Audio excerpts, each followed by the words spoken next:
안녕하세요. 타이거서라고 합니다. 이렇게 열심히 또 하시고 또 이렇게 많이 참여해 주셔서 감사드리고요. 최선을 다해서 이제 우리 2시간 동안 한번 얘기를 해보죠. 우리 이 강의하기 전에 어떤 분들이 이제 요청이 있었다 그래요. 그 출사를 한번 갔으면 어떻겠냐고.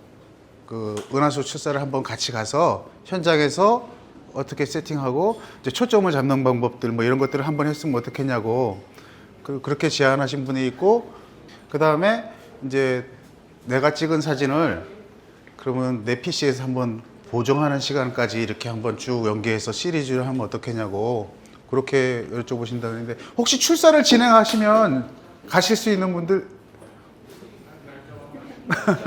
그래서 아마 KPP에서는 출사를 가게 되면 많이 못 가니까 그래서 뭐 한 15명 뭐 이 정도. 그래서 제가 가만히 생각해 보니까 15명이 한꺼번에 쭉 서서 사진을 찍을 수 있는 곳이 군산 있는 피아노 있는데 그 7월 달이 딱 좋거든요, 가기. 그래서 고기가 좋고 아니면 정선 세비지 뭐 이런데 세비제 이런 데 있는데 군산이 딱 좋을 것 같긴 한데 너무 멀어요. 그래서 가까운 데라고 하면은 이제 뭐 태안이나 뭐 이렇게 갈 수 있고, 태안 같은 데는 뭐 15명 정도는 충분히 찍을 수 있으니까. 그러면 다음 달에 혹시 그 출사 진행하는 걸 한번 그 우리 지금 이렇게 세미나 하는 것처럼 이렇게 한번 진행을 한번 해볼게요. 그때는 사람 아마 많아야 15명 모집할 겁니다. 빨리 하셔야 될 거고, 그 다음에 이제 모이는 거는 각자 모이는 걸로 차라리 없습니까? 그렇게 해서 한번 진행 한번 해보겠습니다. 자, 이제 강의를 시작하겠습니다. 이제 은하수 다들 찍어보셔서 제가 뭐 특별하게 은하수 시기는 언제다 뭐 이렇게 얘기 안 해도 대부분 다들 아세요, 잘. 그래서 이제 은하수 시기하고 장소, 그 다음에 촬영 장비, 그 다음에 렌즈가 되게 중요하거든요. 그 다음에 이제 우리 바디 세팅을 어떻게 하는지. 바디 세팅이 예전하고 많이 바뀌었어요. 바디들이 많이 좋아져서 많이 바뀌었으니까 그거 한번 이제 그 바디 세팅을 그렇게 했을 때 노이즈가 어떻게 달라지는지. 그 다음에 이제 오늘 제가 이제 찍은 사진 가지고 보정을 좀 해볼 거예요. 시퀘이터를 이제 어떻게 쓰는지. 오늘 그래서 2시간 안에 그것까지 이제 하면 되는데 그 다음 진행할 수 있을지 모르겠어요. 어쨌든 2시간 안에 최선을 다해서 그 진행을 할 텐데, 너무 빨리 가면 이해를 못 하시면 옷이나 만할 거고, 그래서 좀 천천히 가더라도 이해하시는 데까지, 하는 데까지는 다 이해하시도록 그렇게 진행을 한번 해보겠습니다. 이제 요 대략 요거는 그냥 해마다 바뀌어요. 똑같은 게 아니고 일출 월출 우리가 그 인력은 똑같이 가지만 월력은 달라지죠. 그래서 이게 똑같지는 않습니다. 그래서 뭐 25년도 기준이라고 저렇게 써놓은 거고요. 여기 보시면 보통 2월 달에는 이제 2월 달에는 은하수가 늦게 올라오는 관계로 시간을 많이 못 찍죠. 그래서 보통 이제 뭐 많이 찍어봐야 한 30분 뭐 이렇게 돼요. 2월 말쯤 되면 조금 더 1시간 뭐 이렇게 더 찍을 수 있지만, 그래서 보통 2월 달에는 은하수 올라오는 시간대 그래서 이렇게 6시 반이나 뭐 그 정도, 아니면 이제 말 쪽으로 가면은 한 5시 반 이런 거로 이제 올라오니까 찍을 수 있는 시간은 적은데, 대신 2월 달에 은하수는 짧게 찍지만 날씨가 추워서 깨끗해요.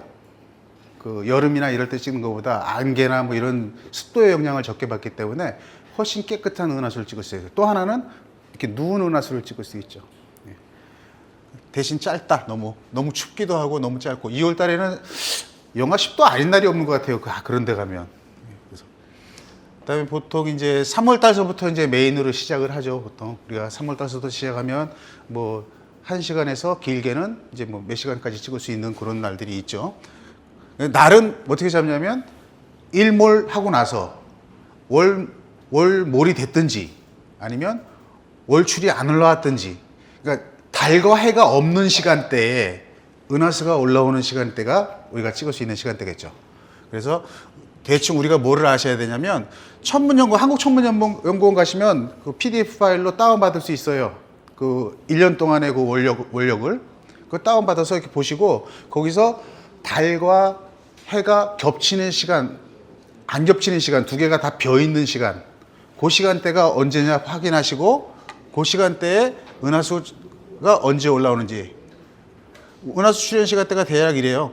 한 달에 그냥 대략 그 1시간에서 1시간, 이건 이제 월초냐 월말에 따라 다른데 보통 한 40분에서 1시간 반? 그 정도 뒤로 계속 빨라져요. 은하수 올라오는 시간이. 그래서 이제 우리 8월달 같은 데 가면은 6시 정도에 올라와요. 6시 반이나 뭐 7시 이 정도에. 그러면 저 때는 어떻게 되냐면 미리 올라오니까 빨리 찍고 한 12시만 돼도 벌써 은하수가 똑바로 서서 넘어가 버리죠. 예, 그래서 저럴 때는 빨리 찍고 온다든지 넘어간 거 찍어도 뭐 관계는 없지만 근데 이제 우리가 파노라마를 찍고 싶으신 분들은 가능하면 3월달, 4월달 2월달에는 시간이 모자라서 파노라마가 안 되니까 3월달, 4월달 정도가 파노라마 찍기가 좀 좋죠. 그렇게 이해하시면 되고요. 그래서 대략 요 은하수 출현 시간대, 요 시간대만 대충 알고 계시면 요거는 이제 거의 비슷하니까 해마다. 그 다음에 방향이 남동 쪽에서 시작해서 시간이 이제 여름으로 가면 점점 남쪽으로 바뀌어요. 올라오는 게. 그러니까 그것만 우리가 이제 아시고 우리가 앱 많이 쓰시죠.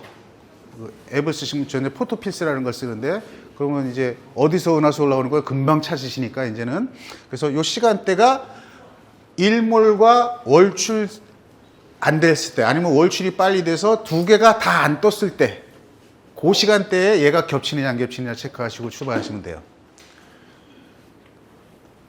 어렵지 않죠? 네. 자, 근데 이제 우리가 보통 가게 되면 우리나라가 광해가 되게 심한 곳이죠. 요번에 우리 후배 그 추작가가 호주를 갔다 왔는데 우리나라만큼 은하수가 좀 지저분하고 보정하기 어려운 데가 없는 거죠. 그러니까 우리나라에서 보정을 잘하면 은하수 보정을 잘하면 어느 나라 거든 쉽게 한다는 거죠. 그 친구도 그래요. 엄청 쉬웠대요. 그만큼 좋으니까. 우리나라가 제일 어려워요. 그래서 우리나라에서 트레이닝 하신 분들은 어느 나라 은하수 찍어도 다 잘 찍습니다. 그 다음에 거긴 남반구잖아요. 북반구보다 남반구가 은하수가 더 깨끗해요. 그래서 남반구 혹시 가실 일 있으면 찍으시면 되는데 남반구는 대신 온라인이 하기 힘들어요. 우리는 북극성이 있어서 온라인을 하잖아요. 남반구는 그거 별 찾아야 되는데 별 찾기가 지금 쉽지 않아요. 뭐 그런 차이가 있다 그러더라고요. 자, 그 다음에 여기 고도가 높은 곳이 유리하다. 근데 고도가 높은 곳이 좀 유리하긴 합니다. 그 낮은 곳보다. 주변에 방해도 좀 덜 받고, 그 다음에 고도가 높으면 또 때로는 안개 같은 것들이 깔려져서 그 주변의 광해를 또 없어지기도 하고요. 그 다음에 우리가 이제 중요한 거, 이렇게 해서 내가 갈 수 있는 날짜, 시간대를 딱 정했어요. 해도 없고 달도 없는 시간대에 은하수가 올라오는 그 시간대. 그래서 오늘은 몇 시서부터 몇 시까지 찍을 수 있겠다. 이렇게 이제 정했어요. 그러면 뭘 보셔야 되냐면 날씨를 보셔야죠. 날씨를 보시는데 일단은 시정이 제가 출사하는 기준은 시정이 20km입니다. 20km. 그래서 20km 이상 되느냐 안 되느냐 이제 그걸 체크하고 그 다음에 이제 지역적으로 어떤 지역은 이제 예를 들어서 이제 월출산이 있는데 뭐 이런 쪽은 거기 강이 흐르잖아요. 그러면 거기는 다른 데는 다 괜찮고 안개가 없는데 거기는 4, 5월 달 되면 그때부터 이제 물안개들이 올라오기 시작해요. 그러니까 거기는 지역적으로 그런 게 다르잖아요. 그래서 지역적으로 내가 가는 지역이 이런 지역이면 그 지역에 대한 주변의 그 날씨를 미리 아니면 주변 그 기후 특성을 조금 미리 알아주시면 좋죠. 주로 그 충주나 뭐 이런 쪽에 있는 강변을 따라 있는 그 남한강인가요? 강변을 따라 있는 그 도시들은 대부분 4월달, 5월달 정도 되면 이제 물안개들이 올라오기 시작해요. 그래서 아침 새벽이면 못 찍고 그래요. 그래서 그런 거 미리 알고 가시면 좋을 것 같습니다. 그다음에 이제 날씨에 활용하시면 좋고 구름이 또 되게 문제거든요. 다른 건 다 좋아. 시정도 좋고 다 좋은데 이제 구름이 문제죠. 그래서 구름을 보실 때 높은 구름, 중간 구름, 낮은 구름 다 보셔야 돼요. 구름, 우리 이제 기상청에서 얘기하는 구름은 그냥 구름 얘기하잖아요. 그럼 대개 3개를 평균내서 이렇게 올려주거든요. 그러면 그게 정확하지 않을 때가 더 많아요. 그래서 이제 우리가 무료니까 아이고 갑자기 생각이 안 나냐? 윈디요. 예, 윈디 무료잖아요. 윈디에서 보시면 거기 높은 구름, 낮은 구름, 중간 구름 다 체크할 수 있어요. 그래서 높은 구름, 중간 구름, 낮은 구름 3개 다 체크하시고 윈디에서 그 즐겨찾기로 빼놓으세요. 높은 구름, 낮은 구름, 중간 구름, 그 다음에 습도, 안개, 그 다음에 그 시정, 비 이렇게 빼놓으면 은하수 찍는데 다 체크할 수 있어요. 10개까지 빼놓을 수 있거든요. 즐겨찾기로 이렇게. 네. 그래서 근데 여기 있는 월몰 때 얘네들은 25년도 기준인데 내년이면 또 바뀌죠. 그래서 얘하고 얘는 거의 같지만 얘는 원력이잖아요. 그래서 저거는 해마다 바뀌니까 해마다 뭐 언제 간다 이렇게 고정할 수가 없어요. 그래서 항상 체크하시라. 자, 이제 촬영 장비는 당연히 카메라 필요하겠죠. 근데 요즘 카메라가 DSLR 쓰시는 분도 계실 거고 미러리스 쓰시는 분들도 계실 텐데 최근 10년 이후에 나온 바디들은 다 찍을 수 있습니다. 다 좋습니다. 그 다음에 미러리스는 뭐 더 좋고요. 그 다음에 뭐 DSLR도 굉장히 좋은 바디들. 니콘 D810 같은 경우는 되게 좋아요. 그 다음에 캐논 6D인가 옛날 거 되게 좋습니다. 그것도. 그래서 서양 애들은 DSLR 아래도 캐논 6D를 쓰는 애들이 굉장히 많아요. 자, 렌즈인데 카메라는 모든 걸 쓸 수 있다. 렌즈인데 렌즈는 밝은 렌즈가 아무래도 유리하겠죠. 수광량이 많아질 테니까 그럼 시간 조절을 마음대로 할 수 있고 그 다음에 이제 줌 렌즈도 가능해요. 저도 줌 렌즈 쓰니까. 근데 이제 화각인데 보통 우리가 이제 은하수 찍을 때 파노라마 찍을 때는 여러 장 찍기 힘들어서 어안으로 이제 한 방에 찍는 분들도 계세요. 왜곡이 생기는 거 어쩔 수 없이. 근데 이제 보통 파노라마 찍을 때는 좀 큰 거, 광각 좀 더 광각으로 해서 여러 장. 왜냐하면 여러 장을 한 번에 다 찍기가 되게 어렵거든요. 그래서 그렇게 찍으시면 되고 제일 일반적으로 은하수를 많이 찍는 사람들이 제일 선호하는 화각이 한 20mm 정도더라고요. 20mm가 제일 선호. 그래서 은하수 찍는 사람들이 20mm 단렌즈를 무진장 많이 갖고 있어요. 그게 화각이 제일 이쁘기도 하고 그래요. 근데 이제 여름 쪽으로 오면 이게 쓰잖아요, 이렇게. 이게 쓰면 이제 상황이 달라져요. 그러면 오히려 안 이뻐지거든요. 그럼 이제 세로로 찍기도 하고 뭐 이렇게 해도 그래도 안 이뻐져요. 그러면 이제 여름 쪽으로 오면 35mm 쪽으로 이렇게 옮겨가요, 보통. 24mm, 뭐 30mm 이런 쪽으로 옮겨가고. 누워 있을 때는 한 20mm, 그 다음에 좀 더 크게 하고 싶다 그러면 한 16mm, 14mm 이렇게 많이 쓰죠.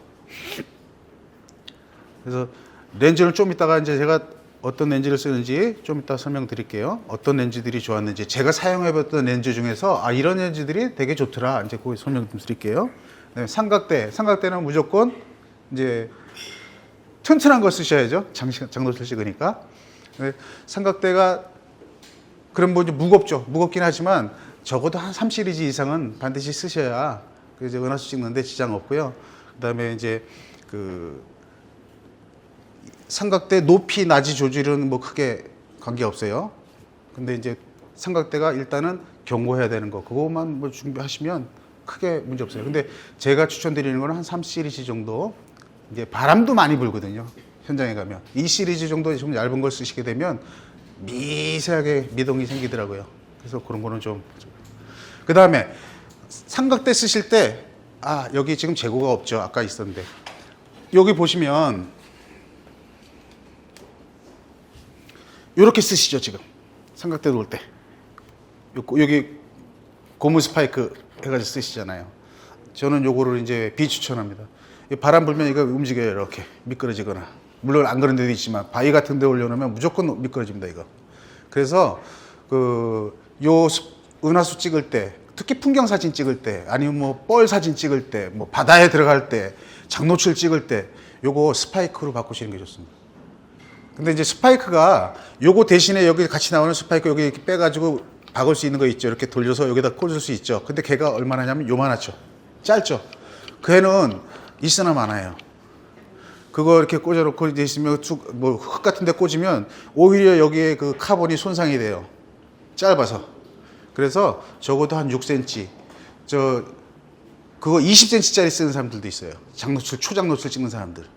저는 지금 15cm짜리하고 6cm짜리하고 두 개를 쓰는데 이게 긴 게 좋습니다. 만약에 또 우리 뻘에도 들어갈 수 있고 그러니까 대신 이제 가방에 안 들어가요. 이렇게 길어지니까. 그리고 그렇다고 뺐다 깼다 할 수 없잖아요.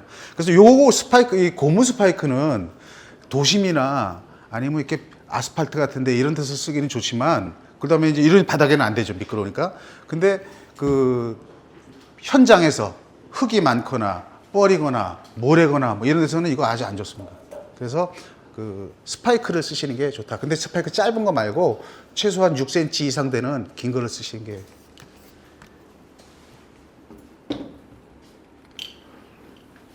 자, 보레드는 뭐 제가 뭐 얘기 안 해도 아시겠죠. 뭐 보레드는 미세한 움직임이 생기면 안 되니까. 그래서 보레드도 마찬가지로 뭐 크기와 관계 없습니다. 보레드의 성능이 제대로 된 걸 이제 우리가 쓰시면 돼요. 근데 이제 저는 기어 헤드를 쓰니까 그런 걱정은 안 하고 이제 잘 쓰고 있는데, 이제 기어 헤드가 너무 비싸잖아요. 그렇다고 다 구입할 수는 없고. 기어 헤드가 굉장히 많이 팔리긴 했어요. 사람들이 이제 그게 좋은 걸 아시니까. 근데 기어 헤드가 아니더라도 보레드를 쓰시더라도 꼭 잠그시고 이제 이 유격이 없도록 확인하시고, 그래서 잠그신 다음에 반드시 조금 좀 바로 찍지 마시고 좀 여유를 두세요. 얘가 싹 안정돼 스테이블해질 때까지. 딱 조이고 나면 얘가 딱 조였잖아요. 조이면 얘가 이렇게 해서 스테이블 할 때까지 기다리셔야 돼요. 왜냐면 이 압축이 딱 됐다가 딱 안정되는 시간이 필요하거든요. 그것만 조심하시면 되고요. 근데 별 추적기를 쓸 거냐 안 쓸 거냐, 안 쓰셔도 찍으실 수 있고 쓰셔도 찍으실 수 있지만, 추적기를 쓰면 훨씬 높은 퀄리티를 만들 수 있다. 좀 더 훨씬 그 좋은 퀄리티의 작품을 만들 수 있다. 뭐 그런 차이가 있어요. 그래서 저는 이거를 사야 된다 안 사야 된다가 아니라 없어도 충분히 찍을 수 있다. 오늘 이제 오신 분들은 별 추적기를 안 쓰면 뭐가 제일 문제인가요? 일일이 각도로 봐줘야 되고 방향을 잡아줘야 아니 그래도 인터벌 찍으니까 계속 이렇게 찍어도 돼요. 이제 요즘 시큐에이터가 있으니까 붙일 수 있으니까 괜찮아요. 제일 큰 문제는 긴 시간 찍을 수 없다는 거잖아요. 그죠? 긴 시간 찍으면 별이 흐르니까. 그럼 제일 긴 시간 찍을 수 없으면 뭐를 해야 되냐면, 어두우니까 아이소를 올려야 되죠. 그죠? 올리면 노이즈가 많아지죠. 또 하나는 짧은 시간, 안부에서 짧은 시간 찍다 보니까 데이터를 갖고 오는 그 데이터 양이 현저히 적어져요. 칼라 데이터, 뭐 밝기 데이터, 이런 데이터들이 현저히 적어져요. 그래서 이제 우리 대부분 요즘은 이제 여러 장 찍죠. 그래서 시큐에이터를 그래서 이용하는 거고, 예전에 시큐에이터가 2015년인가 6년인가 처음 만들어졌어요. 그게 제가 이제 2014년 13년 막 이럴 때 애플은 뭐 스테리 나이트 뭐 해가지고 랜드스케이프인가 뭐 해가지고 프로그램이 있었어요. 그 자동으로 스태킹 해주는 프로그램이 유료 돈이고, 지금도 팔아요. 지금 한 30불 정도 할 건데, 그 애플 맥에 전용으로 쓰는 그런 프로그램이 있었어요. 근데 윈도우에는 왜 이게 없지? 이제 그래서 찾아보기 시작한 거예요. 그 전에는 어떻게 했냐면, 사진을 찍어 와서 몇 장 찍어 와서요. 그거를 우리 포토샵 가면 랩이라고 있죠. 랩 뒤틀기. 그걸 해가지고 막 다 맞췄어요. 그러면 한 장 해놓고 그 위에다 맞추는데 막 1시간씩 걸리고 그래요. 다 맞추려면. 그렇게 하니까 도저히 못하겠더라고요. 그래서 못 찍겠다 그랬는데, 그래서 맥은 그게 있는데 왜 우리는 없지? 윈도우는 없지? 그러다 막 찾다가 2016년 말에 찾았어요. 이게 중국애가 만든 거예요. 이제 중국에 사는 애인지 아닌지 모르지만 이름은 중국애예요. 2015년도에 만들었다고 그러더라고요. 2016년도에 찾아가지고 후배들한테 막 얘기했죠. 야, 이런 프로그램이 있다. 시큐에이터라고 하는 게. 근데 이게 자동으로 온라인 해주고, 그 다음에 스태킹도 해준다. 그러더니 이제 그다음부터 이제 많은 사람들이 알게 돼서 쓰게 됐죠. 지금은 이제 더 이상 업데이트가 안 되는 것 같아요. 지금 최신 버전이 있는 상태. 그냥 구글이나 뭐 웹서치에서 시큐에이터 치시면 그 홈페이지 들어가면 제일 꼭대기에 제가 한번 보여드릴게요. 그래서 요거 받으면, 요게 지금 여기 보시면 제일 밑에 보면 릴리즈 노트는 2015년 4월 달에 만들었는데, 저는 요걸 2016년 겨울에 찾아가지고 이제 그때부터 썼었습니다. 근데 이제 제가 왜 이 강의를 하게 됐냐면, 우리 유튜브에 시큐에이터로 강의하시는 분들 많이 있죠. 조금 좀 저러면 안 되는데 좀 잘못 아시는 것도 있고 경험치로 아시는 것들을 다 얘기하시더라고요. 근데 정확하게 제대로 그 기능이 뭔지 그걸 알아야 되는데 원리를 알고 하면 내가 되게 쉽게 할 수 있거든요. 근데 원리를 모르고 경험치로 얘기하다 보니까 잘못된 것도 있고 잘 안 되는 경우도 있고 그래요. 그래서 이제 요거 강의를 좀 준비했습니다. 그다음에 맥용은요.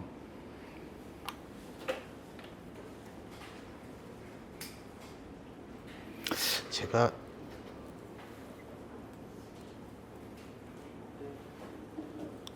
예, 여기 있네요. 스테어리 랜드스케이프 스케이터, 스태커. 요겁니다.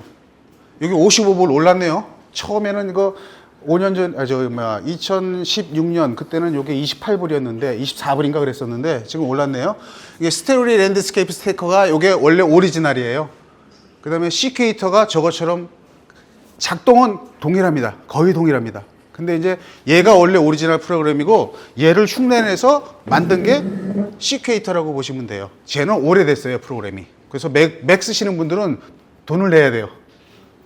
그거 아니면 그래서 맥 쓰시는 분은 저거 쓰시면 됩니다. 자, 다시.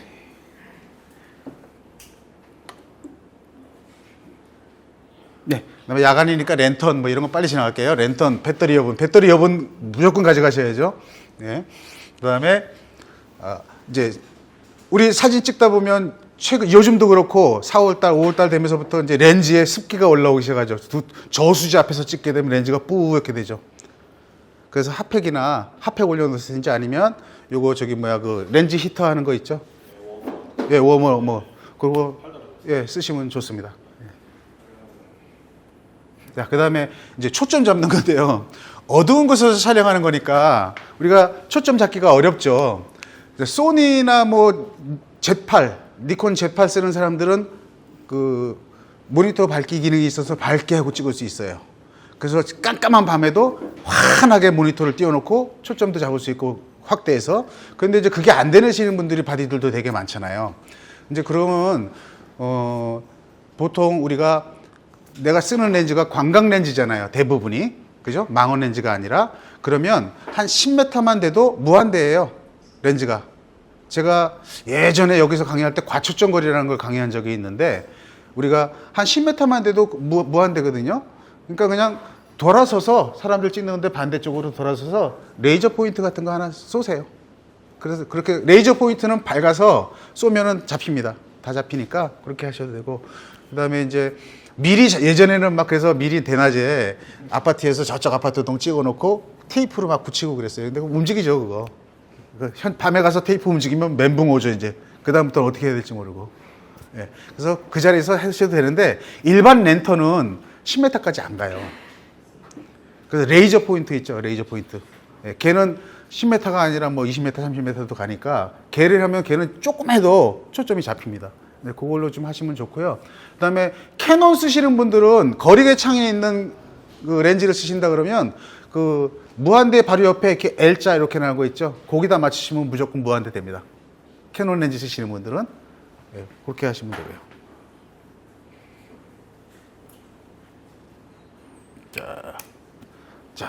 자, 렌즈 한번 얘기할게요. 제가 그 빌트록스 16mm 1.8 렌즈 이거 프로 렌즈거든요.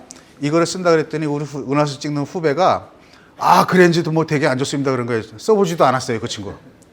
제가 이걸 은하수 찍는데 깜짝 놀랐습니다. 되게 싸거든요. 이거 79만 9천 원인가? 되게 싼데 깜짝 놀랐습니다. 제가 이제 제일 좋아하는 렌즈가 소니 1224를 제일 좋아해요. 그 렌즈 비싸기도 하지만 그 렌즈로 이제 찍다가 그다음에 뭐 1635도 찍지만 1635보다 더 좋습니다 얘가. 소니 1635보다. 엣지 주변 쪽이. 가격은 저렴한데 굉장히 좋아요. 한번 써보시면, 그래서 제가, 저한테 속았다 그래보다도 제가 소개해줘서 한 열댓 명이 샀습니다, 이거. 근데 다들 만족해 하세요. 예, 진짜로 거짓말 안 하고 진짜 좋은 렌즈입니다. 그 다음에 이제 소니 16mm 1.8하고 20mm 1.8, 특히 20mm 1.8은 은하수 찍는 사람들이 거의 뭐 다 갖고 있는 렌즈죠. 그 다음에 시그마의 16mm 1.4. 이것도 되게 좋더라고요. 이제 제가 써본 렌즈들입니다. 안 써본 렌즈들은 제가 소개를 못해요, 여기에.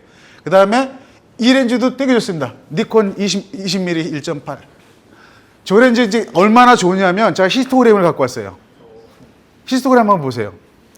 자, 여기 보시면 저 위에 빨간색은 이제 10라인이니까 볼 것도 없고요. 하늘색, 요거 30라인이에요. 이제 선회도 얘기할 때 30라인이면 이제 굉장히 극한 선회도를 얘기하는 거잖아요. 그런데 점선하고 저 실선하고 어떻게 되나요? 추세선이 같죠? 보통은 일반 렌즈들은 요게 이렇게 쭉 가다가 이렇게 벌어져요. 저 주변 쪽으로 가면 오른쪽으로 가면 갈수록 이쪽으로 가면 갈수록 주변이에요. 외곽. 그래서 벌어지는데 쟤는 똑같이 가죠. 저게 무슨 걸 의미하냐면 색수차가 적다라는 걸 의미하는 거예요. 뭐냐면 저기 실선은 렌즈의 중심에서부터 바깥쪽으로 방사형으로 나가는 이 방향의 해상도를 체크한 거고요. 예, 그것도 설명드릴게요. 그 다음에 저 점선은 이게 방사형이 아니라 이렇게 원이 이렇게 돌아나가죠. 이렇게. 그러면 원 접속 방향. 그러니까 하나는 이 방향으로 렌즈 기준으로 해서 이 방향으로 하나, 실선은 이 방향으로 해상도 체크하는 거고요. 그 다음에 하나는 이 방향으로 해상도 체크하는 거예요. 그럼 이 두 개가 딱 맞아야 색수차가 안 나오죠. 파형이 이제 파형 때문에 생기는 거니까 이게 벌어지기 시작하면 이게 안 맞는 거거든요. 이렇게 그러면 이제 색수차들이 생기는데 그래서 MTF 차트 보실 때 이제 MTF 차트를 보실 때 요 점선과 실선이 추세선이 비슷하다. 그러면 걔는 색수차 되게 좋은 색수차 별로 없는 좋은 렌즈예요. 근데 제가 지금까지 봤던 렌즈 중에 탑입니다. 탑. 무진장 좋아요. 그 다음에 이제 상식적으로 우리가 35mm 카메라 쓰잖아요, 대부분. 그러면 가로가 몇 mm일까요? 모르시죠? 세로가 몇 mm일까요? 센서 크기, 가로, 세로. 모르시죠? 뭐예요? 예?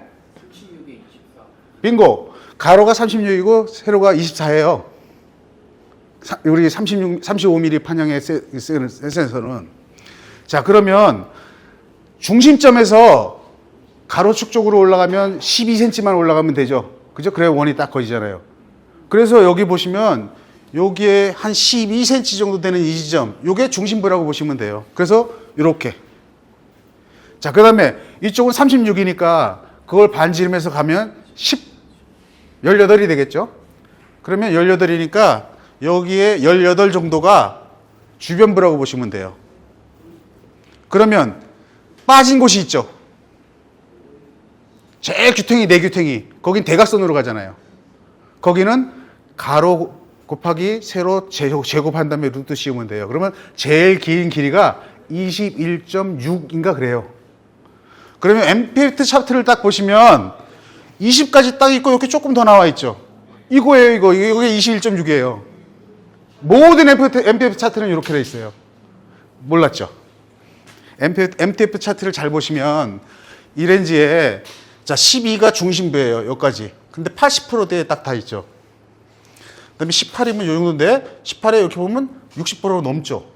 엄청 좋은 거예요. 엄청 좋은 렌즈예요. 제일 극주변도 거의 60% 가니까. 아예 끝은그래도. 그래서 보통 저는 MPF 차트를 보는 기준이 그 중심부 12cm 정도 되는 중심부가 80%를 넘느냐 안 넘느냐. 그다음에 그 다음에 있는 그 18mm까지의 거리가 그 다음 거리가 걔가 0.6을 넘느냐 안 넘느냐. 뭐 이런 기준으로. 왜냐하면 그 다음부터는 엣지 사각형 엣지 쪽에는 보통 우리가 사진을 찍으면 크롭도 하고 해서 잘려나가는 경우들이 많아요. 그래서 거의 중요하진 않아요. 그래서 우리가 사진을 예를 들어서 뭐 이제 뭐 소니 같은 데나 뭐 다른 데서 렌즈 점수 막 매기죠. 뭐 4,000점, 3,000점 막 이렇게 그 해상도 점수 대역이 있거든요. 해상도 3,000점 넘으면은 쓸만한 렌즈거든요. 근데 만약에 주변부에서 0.0을 넘었다. 걔네들은 거의 4,000점대라고 보시면 돼요. 좋은 렌즈들이에요. 그래서 이 렌즈가 제가 봤던 그 관광 렌즈 중에 다른 렌즈들도 좋은 게 있어요. 근데 제가 되게 특이하게 본 거예요. 그 MTF 차트도 그렇게 보시면 되는데 이런 렌즈들이 좋다. 제가 써봤던 렌즈 중에선 불만이 하나는 없는 렌즈들이다. 그 다음에 줌 렌즈는 소니 124 제가 너무 좋아해서 쓰고요. 그 다음에 시그마 1424도 되게 좋습니다. 니콘 1424 더 좋습니다. 근데 가격이 비싸죠. 예. 예. 근데 되게 좋은 렌즈들이에요, 이 렌즈들이. 물론 다른 렌즈들도 있는데 저는 안 써봐서 모르니까, 예, 그렇습니다. 그 다음에 이제 화각은 아까 말씀드렸지만 사람마다 조금씩 차이가 나지만 20mm 근처 화각을 제일 이제 많이 쓰죠. 여기 해놨네. 이거 왜 내가 안 띄웠지? 여기 해놨네요. 여기 보시면 가운데 원이 중심, 그 다음에 사이드 원이 그리고 요게 좀 빨간색, 여기 이제 실선이죠. 여기서는 실선이죠. 실선이 그 여기는 뭐라 그러냐 방사 방향이라고 그러죠. 그 다음에 파란색으로 이렇게 되어 있는 선이 이제 경계점으로 해서 저거 두 개를 체크해서 저거 두 개가 얼마나 일치하고 비슷해지느냐에 따라서 색수차가 없느냐 적느냐 그래요. 그래서 만약에 이 앰프차 딱 보시면서 이 실선하고 점선하고 가다가 이렇게 쭉 벌어지건 이 H 쪽으로 가면 당연히 벌어지죠. 당연히 색수차가 생길 테니까 파형 때문에 생기는 거니까. 그럼 이렇게 벌어진다. 그럼 이 렌즈는 색수차가 생기겠구나. 이렇게 생각하시면 돼요. 자, 그럼 은하수 찍을 때 색수차가 중요한가요? 안 한가요? 별 주변에 색이 끼죠. 별 있으면 동그랗게 보면 별 주변에 보면 보라색하고 초록색하고 껴요. 그게 색수차예요. 그걸 없애는 방법으로 이제 촬영법을 알려드릴게요.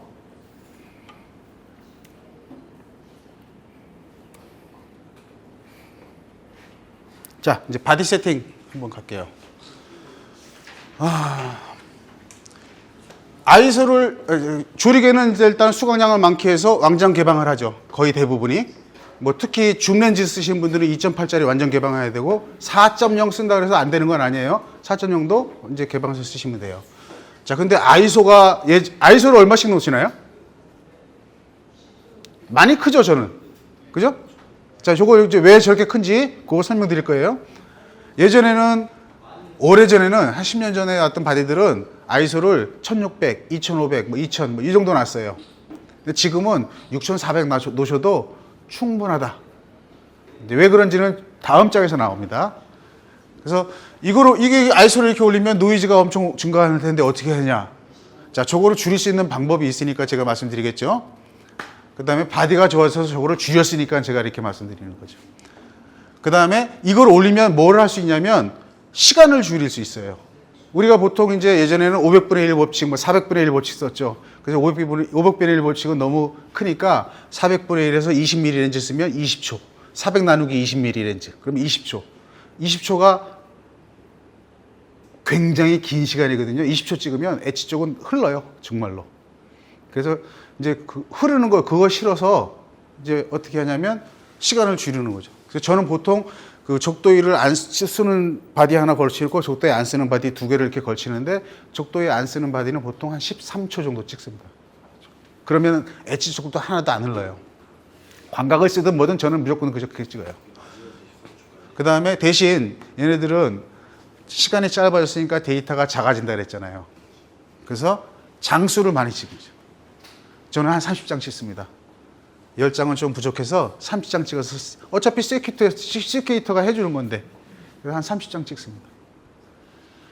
그 다음에 자 배경 촬영으로 백그라운드를 또 촬영해야 되잖아요. 그죠? 백그라운드를 따로 촬영하세요. 저 상태에서 계속 찍지 마시고 자 백그라운드는 보통 어두우니까 조리개 값을 많이 조일 수가 없어요. 그래서 이제 보통은 조리개 값을 4 정도 세팅을 하고 아이소 400인데 요 400은 제가 나중에 또 설명하겠지만 요 400은 바디마다 다릅니다.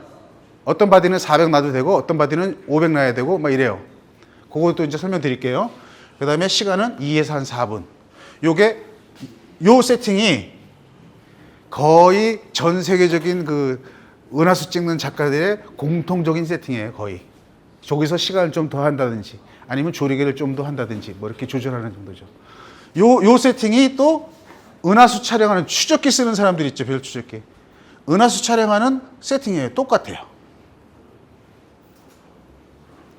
그래서 자 그러면 거꾸로 이제 요까지 됐으니까 추적기를 사용하는 사람들은 조리개를 내가 2.8이고 아니면 1.2까지 할 수 있는데도 조리개를 내가 쓸 수 있는 완전 개방 렌즈가 1.4짜리다 조리개가 한 스탑이나 두 스탑 정도 조입니다. 오히려. 왜 그러냐면 우리가 색수차 코마 수차 이런 수차들은 뭐냐면 초점이 한 군데서 딱 맞아야 되는데 파장 때문에 빛의 파장이 다르죠. 빨주노초 파남보 파장의 그 길이가 다르기 때문에 초점이 딱 여기서 맺히는 게 아니라 어떤 거는 위에서 맺히고 어떤 거는 아래에서 맺히고.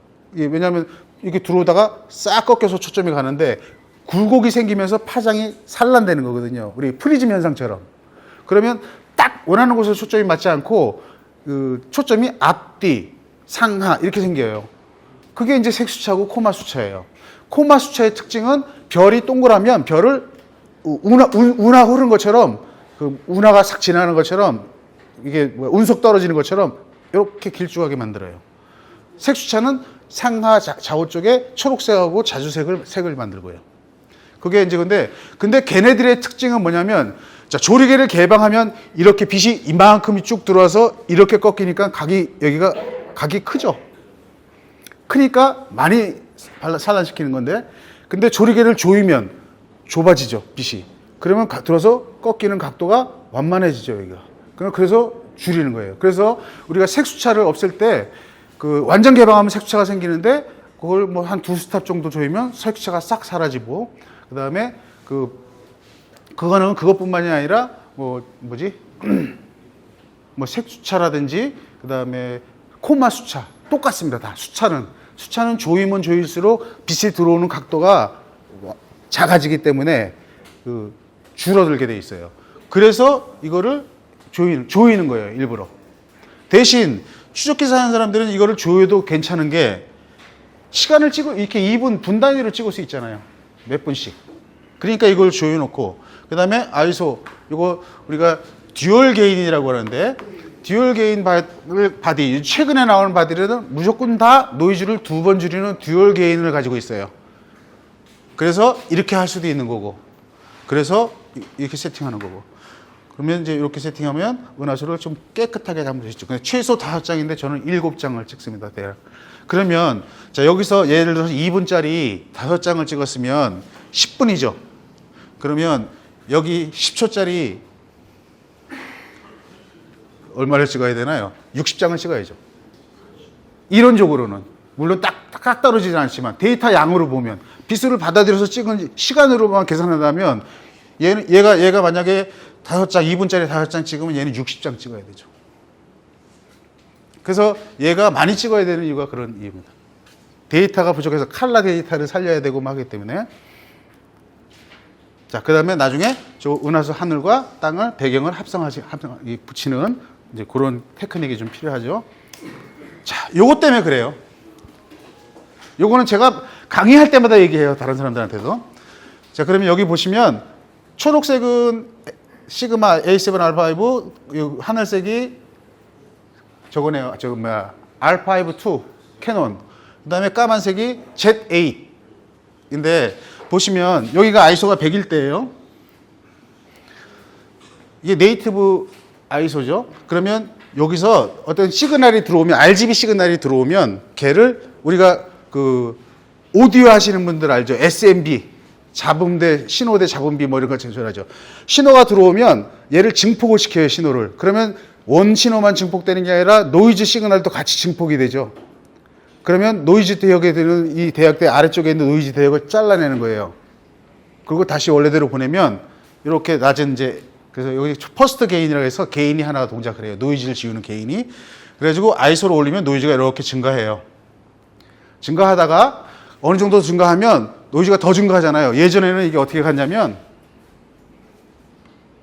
자, 요게 퍼스트 게인이 동작하는 지역이고요. 자, 여기서부터 과감하게 뚝 떨어지죠, 이렇게. 여기가 두 번째 게인으로 노이즈를 줄이는 구간이에요. 자, 그러면 옛날에는 노이즈가 그냥 증가했을 거잖아요. 잭한 게인이 없을 때.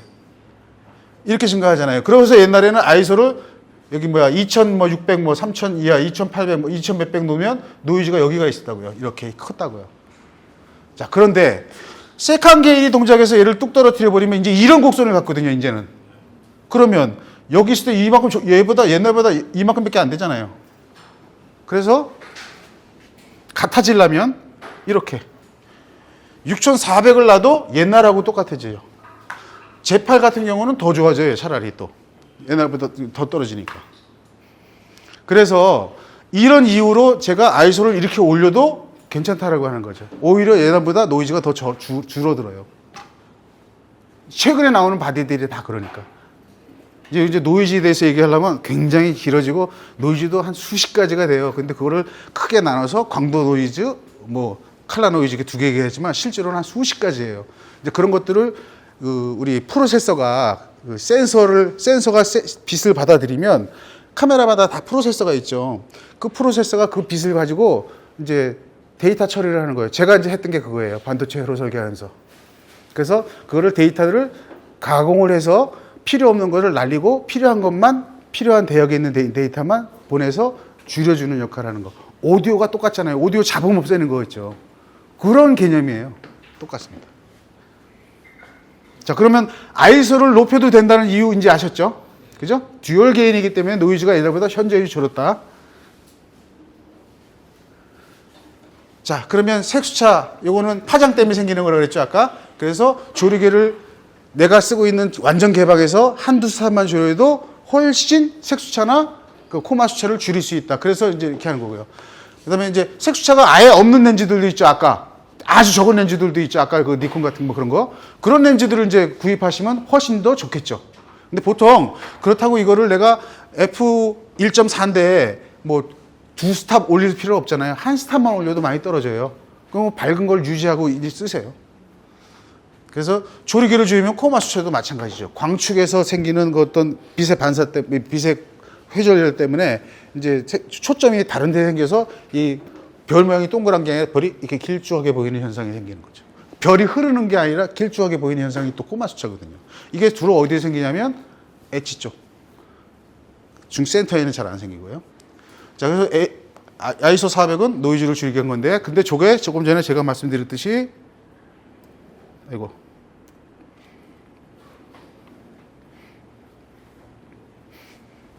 바디별로 다 다르죠. 지금 세컨 게인 동작하는 포인트가. 소니 A7R5는 여기서, 아이소가 여기서 동작해요. 세컨 게인이. 그래서 아이소 400이 되면 아이소 400이 200보다 적어요. 아이소. 그래서 소니 A7R5 쓰시는 분들은 아이소 200 세팅하지 마시고 차라리 400을 하세요. 200보다 400이 훨씬 작잖아요.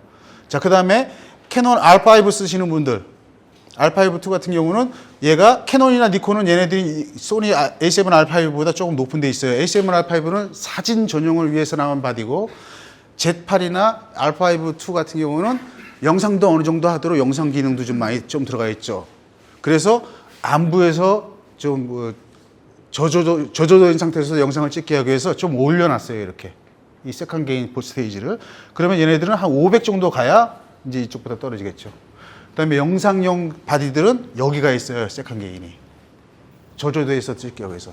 그러면 얘는 중간쯤에 갖다 놓은 거고, A7R5는 사진용이니까 아예 낮은 데다 놔서 이 내가 많이 쓰는 아이소 뭐 1000 언더에서는 노이즈가 제일 적겠죠. 요거는 요 곡선을 이렇게 뒤집으면 다이나믹 레인지하고 똑같은 곡선이 됩니다. 그럼 요 곡선이 다이나믹 레인지하고도 일치합니다. 그래서 저렇게 되면 다이나믹 레인지가, 저게 노이즈가 작은 바디가 거꾸로 올라가면 다이나믹 레인지도 커져요. 요거 요런 데이터를 내가 근데 여기 지금 표시 안 한 그 바디들 있잖아요. 이제 그걸 어디서 보시냐면 그거 좀 보여드릴게요. 알려드릴게요. 리드 노이즈 DN 차트라고 있어요. 자, 이렇게 뜨고 여기서 바디를 쭉 있죠. 여기서 내가 원하는 바디 Z9 해볼까요? 이거 보시면 돼요. 그래서 거기서 내 바디 찾아서 찍으시면 저렇게 떠요. 이 사이트는 요거 그냥 포톤스 투 포토스라고 그냥 검색하시면 바로 나와요. 예, 여기 보시면 기종이 다 있어요. 오른쪽에 보시면 기종이 다 있어요. 전 기종이 다 있어요. 야, 근데 여기서 보실 때 이제 12빛이 있고 14빛. 여기 보시면 여기는 12로 돼 있고 어떤 건 14로 돼 있죠. 우리 바디는 전부 다 14빛이기 때문에 12빛 테스트는 특정한 테스트를 하는 거고, 지금 쓰시는 바디들은 전부 다 14빛이에요. 그 로 파일 찍을 때. 그러면 언더바 14로 돼 있는 거 찍으시면 돼요. 예. 예. 그래서 14빛이 이제 우리가 로 파일로 찍을 때 찍히는 게 14빛이니까, 자, 니콘 D850 14빛. 엄청 좋은 거죠. 이 니콘 D850이 얘 여기서 동작하죠. 그럼 얘는 400이 더 좋다는 얘기죠. 이보다. 그죠? 얘는 디콘 D850은 영상용 바디가 아니라 사진용 바디예요. A7R5하고 거의 동일한 그런 형태로. 그래서 요거 체크하시면 좋습니다. 질문 하나. 네. 그러면 제가 잘 모르는 게 있는데 잘 몰라서 고화소 받은 기준으로 4천만 이상 넘어가는 거나 2, 3천 아래쪽에 화소를 가지고 있는 거는 좀 많이 올리면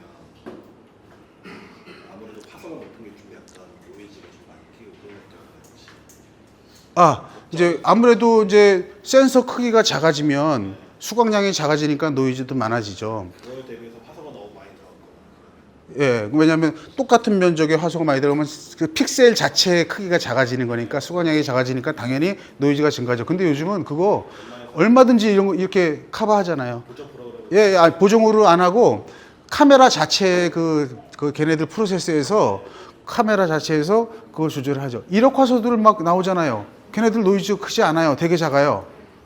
그게 이제 프로세서에서 얼만큼 정교하게 저기에 들어가 있는 증폭기라든지 그다음에 디코더 뭐 여러 가지 회로 기술이 되게 좀 필요한데 굉장히 정교하고 굉장히 큰 회로를 써요.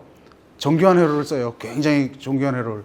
고화소 바디로 나서 찍어도 예, 요즘은 크게 이제 앞으로 제가 생각할 때는 얼마 안 있으면 35mm도 1억 화소 충분히 나옵니다.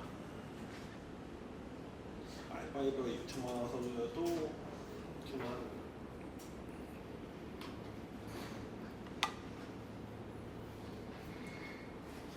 자, 빨리 갈게요. 다음 걸 또 해야 되니까. 여기까지네요. 제가 유튜브를 하거든요. 제가 한번 보여드릴게요.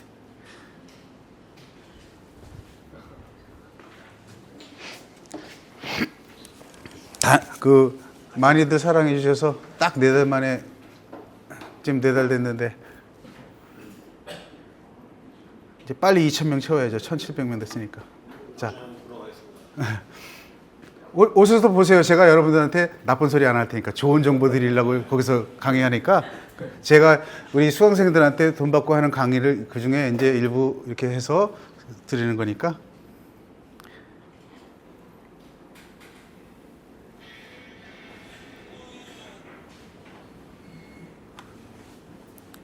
정작 제가 시키터를 안 깔아놨나? 아닌데. 뭐야, 갑자기 제가 요즘 이게 기억이 잘 안 나요.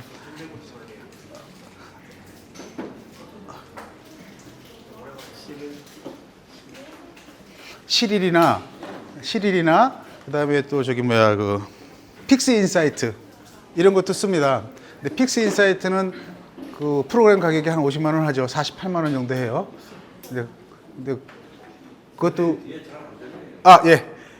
픽스 인사이트나 이제 시릴이나 뭐 그런 것도 써요. 근데 걔네들은 얘보다 훨씬 더 디테일하게 이제 할 수 있는데 그것들은 딥스카이용이지 은하수용은 아니에요, 사실은. 근데 그거 저도 쓰기도 하고 이제 하는데 그 뭐 장단점은 있는데 이것만 써도 충분히 잘 하실 수 있다. 딥스카이 하지 않는 이상. 예. 뭐 괜히 굳이 48만 원, 50만 원 주고 프로그램 사실 필요 없다. 근데 시릴은 공짜예요. 예. 시릴은 SIRIL인가? 인터넷에서 검색하시면 시릴이 뜨는데 요번에 업데이트 됐어요. 버전 2.0으로. 근데 그게 그 딥스카이 하는 용으로 픽스 인사이트하고 비슷하긴 한데 근데 좀 시릴은 너무 과하게 되는 경우가 있고 그래서 좀 적응하시기 좀 힘드실 거예요. 그 원리를 좀 알고 하시면 좋은데. 자, 그거는 그렇고. 자, 이제 요거 우리 순서대로 한번 해볼게요. 제일 맨데 스타 이미지 해가지고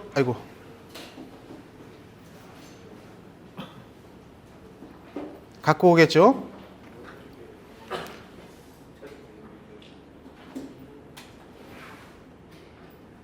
자, 제가 아까 조금 전에 어떤 분이 질문해 주셨는데 요 사진은 타임랩스를 돌렸어요. 13초로 그다음에 요거는 이제 그 추적기를 안 썼으니까 f2.8을 놓고 그다음에 13초 그다음에 아이소를 5,000을 놨어요. 아까 제가 아이소 올려도 된다 그랬죠? 이 사진이 이걸로 먼저 한번 보여드릴까요? 자, 여기서 볼 수 있으니까. 자, 그래서 제가 이거 30장을 한번 너무 시간이 많이 걸리니까 30장은 이제 일단 그렇고 일단은 한 10장만 해볼게요. 10장 했을 때 데이터가 어떻게 되는지 이렇게 열게 하죠. 그러면 이게 10장이면 이렇게 표시할 수 있을까 이렇게 뜨는데 30장 하면 저거 표시 안 하고 그냥 30장 이렇게 표시해요. 자, 그러면 여기 보시면 자동으로 베이스 이미지가 떠요. 베이스 이미지는 뭐냐면 저 베이스 이미지를 기준으로 해서 다른 사진들을 얼라인하고 스태킹을 하겠다는 거예요. 기준이 있어야 되니까. 그래서 얘는 자동으로 전체 사진 중에 중간 값을 잡아요. 중간에 있는 거. 근데 내가 다른 걸 하고 싶다 그러면 지정하시면 돼요. 그 베이스 이미지를 다른 사진으로. 근데 일반적으로 중간 하는 게 제일 양쪽을 이렇게 갖고 오는 게 좋겠죠. 자, 그럼 지금 이거 보세요. 아, 이거 확대가 안 되는구나. 지금 잘 보이시나요 모르겠는데 아이소 5000으로 찍었는데 하나도 안 노이즈가 있어요, 있기는. 근데 옛날 노이즈하고 완전히 달라요. 그래서 어떤 분이 제가 이거 타임랩스를 만들어서 올렸더니 아니 아이소를 5000으로 찍었는데 어떻게 저렇게 찍냐고. 요즘 바디가 그래요. 제가 그렇게 찍은 게 아니라 5000 놓고 찍어도 이렇게 찍혀요. 대신 그 살짝 밝게 찍으세요.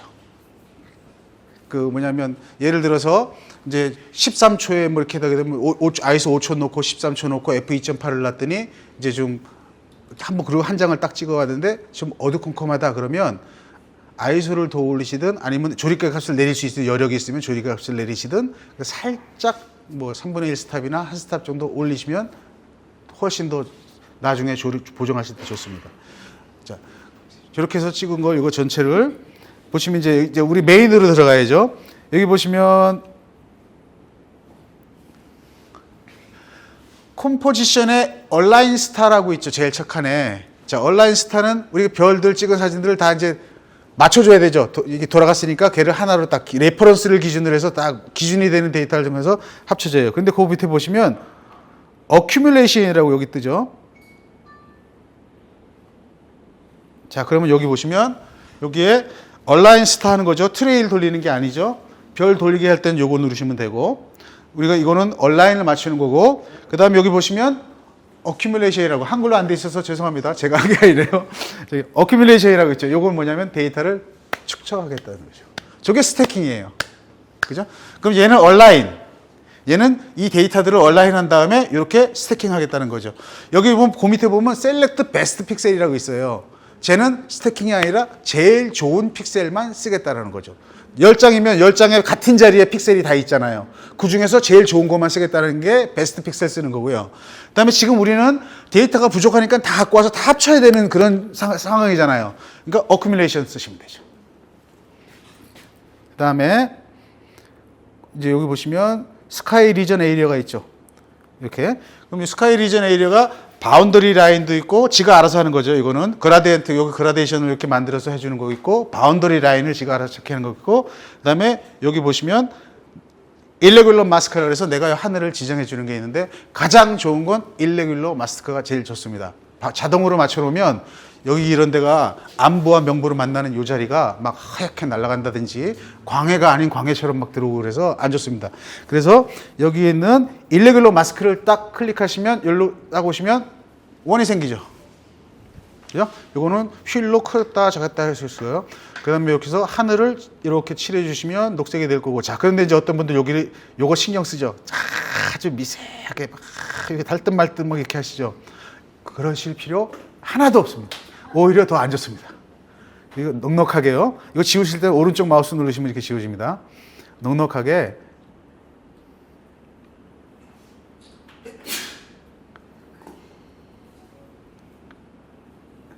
마진 낮게 찍으세요. 왜 그러냐면 요거를 칼같이 쫙 맞춰서 하잖아요. 그러면 다음에 우리가 뭘 하냐면 uneven이라고 그래서 uneven이라고 하죠. 광해 줄이라고 돼 있죠. 여기는 reduce 저기 라이트 폴루션이라고. 자, 그것도 설명하는데 그게 이제 광해 줄이는 게 아니라 백그라운드 익스트랙션이라는 거예요. 그게 이제 우리가 쓰는 그 픽스 인사이트 48만 원짜리 프로그램 걔들이 그게 되게 좋은 거거든요. 백그라운드 익스트랙션을 하는 건데 그거 하거든요. 근데 백그라운드 익스트랙션을 하게 되면 이 안부를 뿍 빼줘요. 백그라운드 익스트랙션 하면 안부를 여기 사진에서 안부들을 쭉 빼주거든요. 그럼 안부가 쭉 빠지면서 여기 비슷해져야 되는데 여기가 이제 저거 너무 바짝 붙여놓으면 여기 안부가 빠지잖아요. 그럼 여기도 같이 빠져요. 그래서 경계가 안 좋아져요.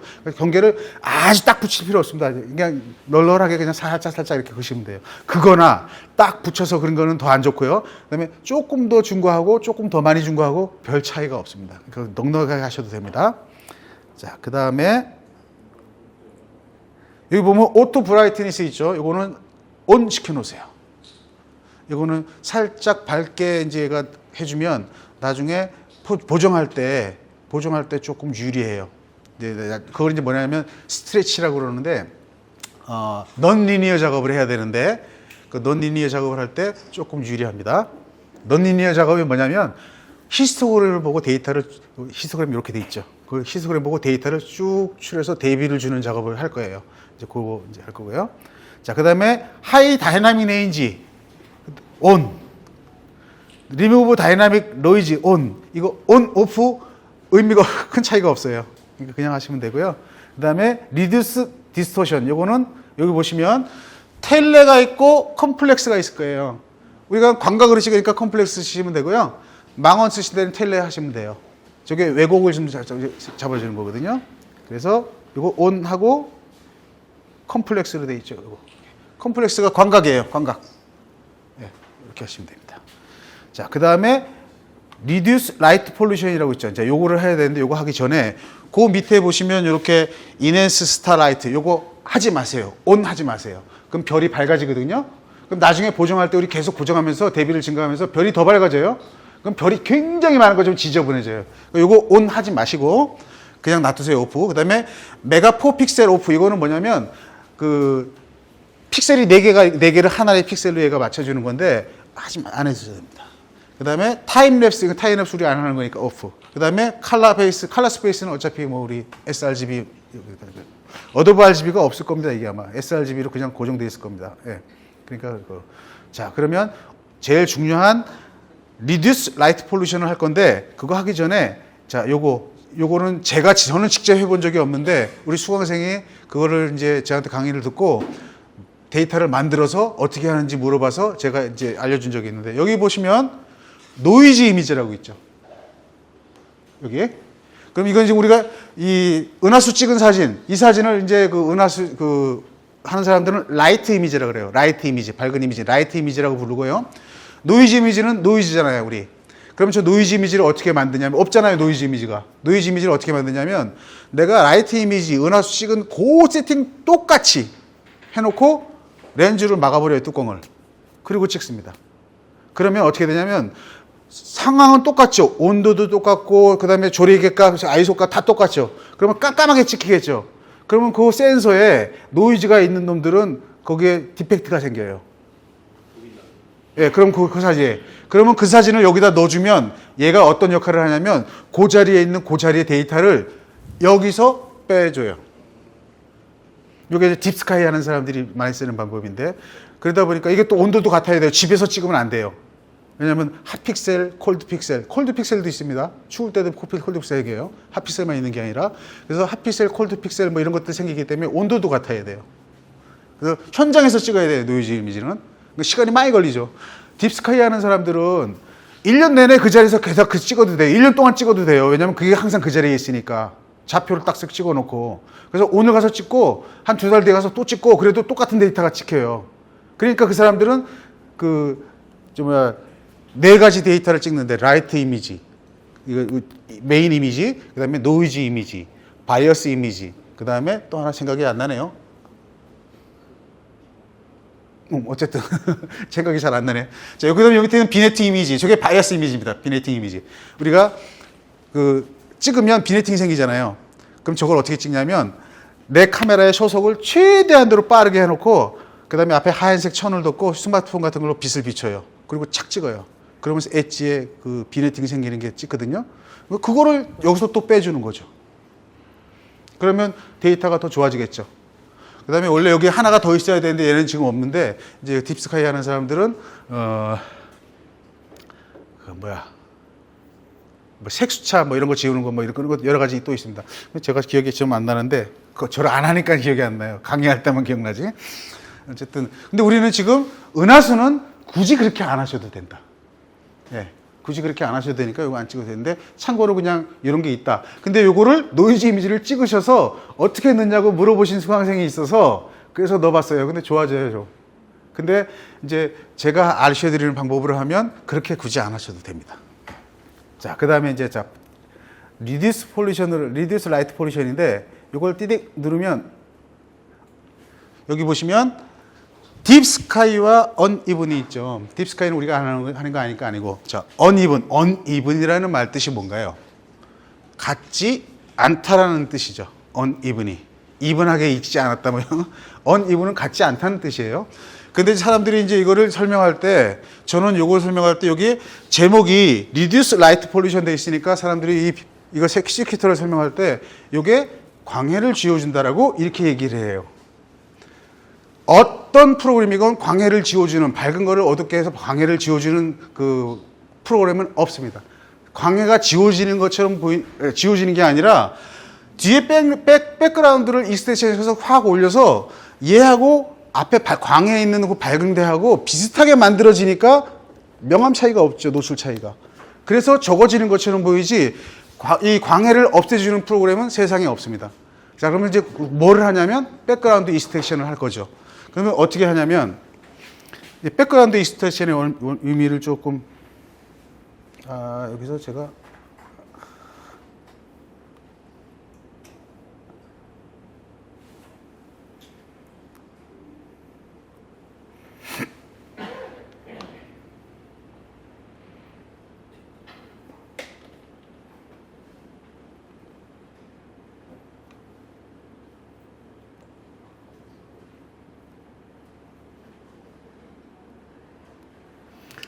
자, 백그라운드의 익스텐션이라는 의미가요. 이건 뭐지?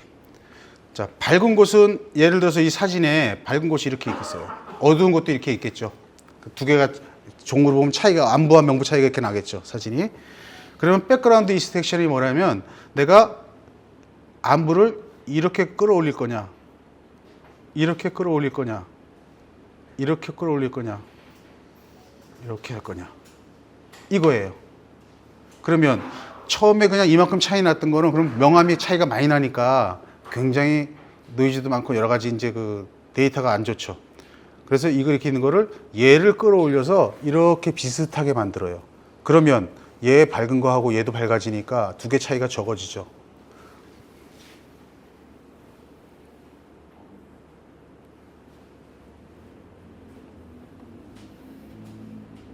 이게 뭐가 끔뻑거리나?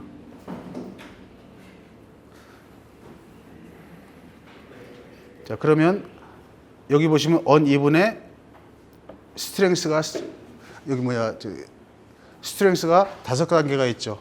제일 아래 단계에서부터 하나, 둘, 셋, 넷, 5단계로 이렇게 나눠져요. 그럼 제일 낮으면 언이븐이 제일 낮은 거죠. 같지 않은 게 제일 낮아. 같다는 뜻이죠. 저게 뭐냐면 안부를 많이 빼서 명부와 여기를 비슷하게 만들어주겠다는 거예요. 그래서 저걸 하면 허옇게 나오죠. 밝게 나와요.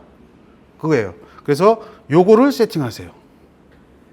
첫 번째 거 세팅하고 우리 아웃풋 이름 안 줬네요. 제가 아웃풋 이름을 자 1-1이라고 해가지고 엔터 주고 1-1이라고 하고 요거를 스타트 할게요.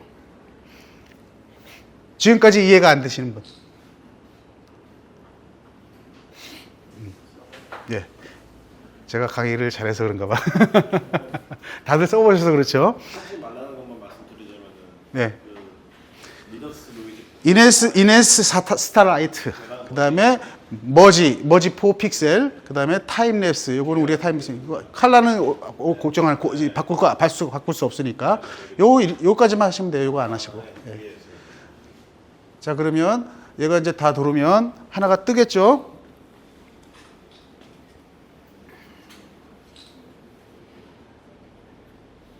이걸 오토 브라이트니스 온으로 한다고. 요거 오프돼 있네. 오늘 해도 관계 없습니다. 예, 저건 좀 밝아주면 좋긴 한데 해도 하고 안 하고는 밝기 차이가 조금 나는데 내가 너무 밝다 싶으면 살짝 꺼도 되고 너무 어둡다 싶으면 켜도 되고 이렇게 되는 거니까. 선생님의 말씀대로라면 촬영 현장에서 좀 약간 살짝 밝게 찍어라.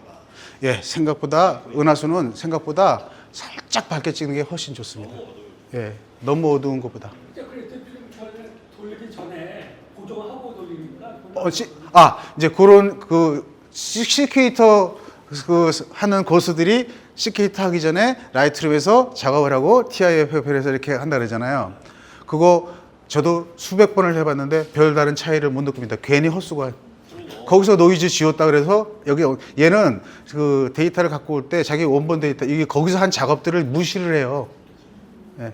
왜냐하면 거기서 한 작업이지 얘는 걔를 몰라요. 거기서 어떤 작업을 했는지 얘는 몰라요. 거기서 라이트룸에서 그렇게 한 작업이지. 라이트룸에 보면 내가 어떤 작업을 하면 내가 어떤 작업했다라고 하는 파일이 쌓이죠. 우리가 저기 ACR에서는 XMP 파일이 생기잖아요. 그거 라이트룸이 생겨요. 근데 얘는 그걸 몰라요. 그 열심히 하시는 분들 계신데 하시라고 그러세요. 안 하셔도 됩니다. 자, 그러면 이제 그냥 로 파일을 갖고 오세요. 이렇게. 자, 그러면 이렇게 아까 그거 안 했으니까 살짝 어둡게 된 거고요. 여기 어디 했어? 요 오토 브라이트니스 오프 하면 약간 어둡게 됐어요. 이렇게. 근데 저거를 하면 저게 많이 밝아집니다. 한번 해볼까요? 일단 그 차이를 우리가 한번 느껴보자고요.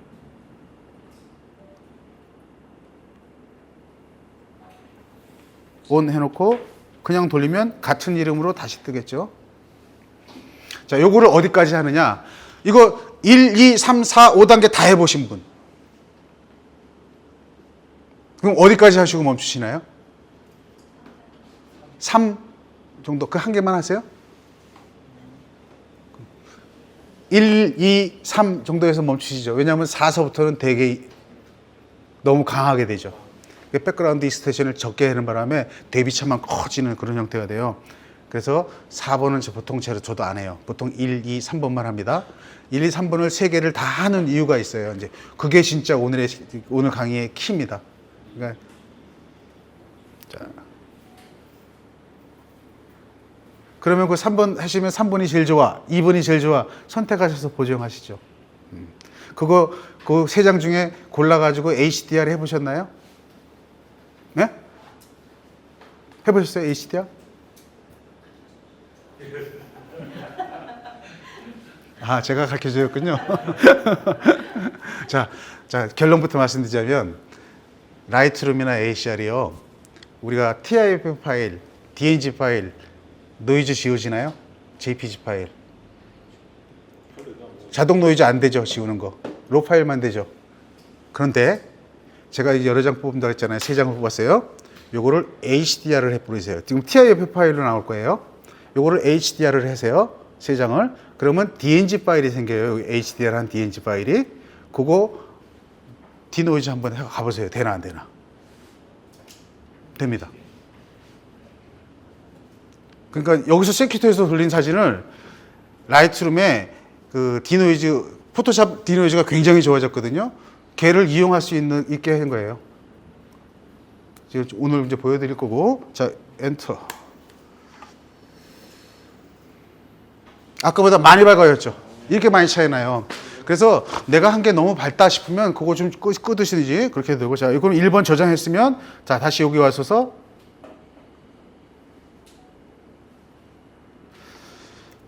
TIF 파일이죠. 2. 자, 2번으로 하시고 요번에는 아까 어니분 여기 있죠. 어니분을 이렇게 두 번째 단계.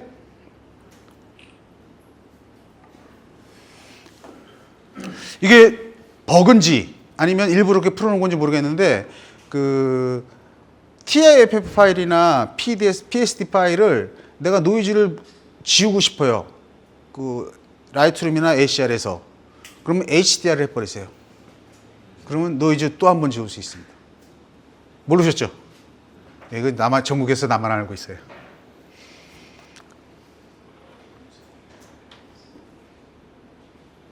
그러면 이 은하수가 자, 노이즈를 몇 번 지웠나 볼게요. 노이즈 안 지우고 오셔도 되는 이유가 이제 그런 이유죠. 자, 우리가 여기서 스태킹을 하죠. 얘가 지금 스태킹하는 방법이 어떤 스태킹을 하냐면 데이터 스태킹을 하는데 우리 그 데이터 스태킹에 이제 뭐 최대값, 중간값, 뭐 평균값, 최소값 이렇게 있죠. 모르시는 분. 포토샵에서 데이터 스태킹 할 때 그 스마트 오브젝트로 만든 다음에 스택 모드로 들어가잖아요. 그럼 거기에 보시면 모드가 여러 가지가 있거든요. 근데 최대값, 중간값, 그다음에 평균값, 얘네들은 만약에 10장 있으면 10개의 픽셀 중에 제일 센 놈만 쓴다든지, 그 다음에 중간값만 쓴다든지, 10개를 평균해서 쓴다든지 이런 거거든요. 그러면 뭐 어떻게 되냐면 그런 것들은 안부 데이터는 버리죠. 그러니까 안부 데이터가 노이즈가 제일 많잖아요. 그래서 스태킹을 하면 노이즈가 주는 이유가 그겁니다. 근데 스태킹에서 최소값을 하면 노이즈가 안 줍니다. 오히려 늘어나요. 왜냐하면 최소값은 제일 안 좋은 데이터잖아요. 어두운 데이터잖아요.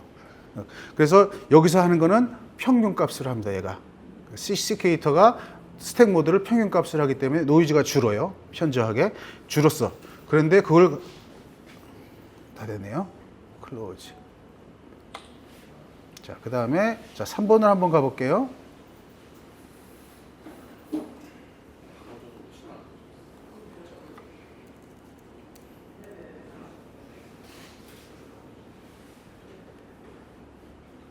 (3단계)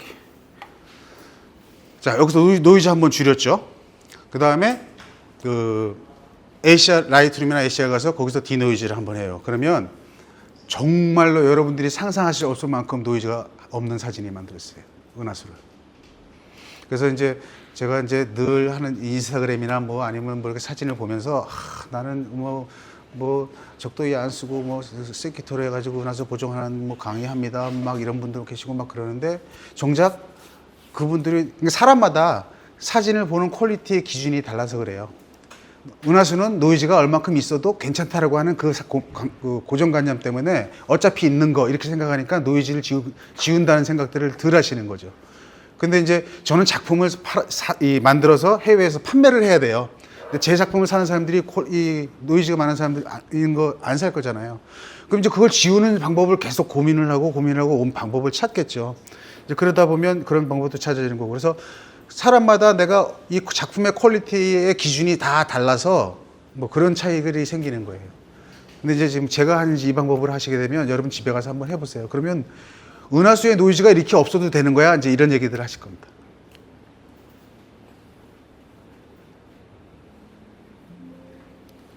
자, 이렇게 자, 보세요.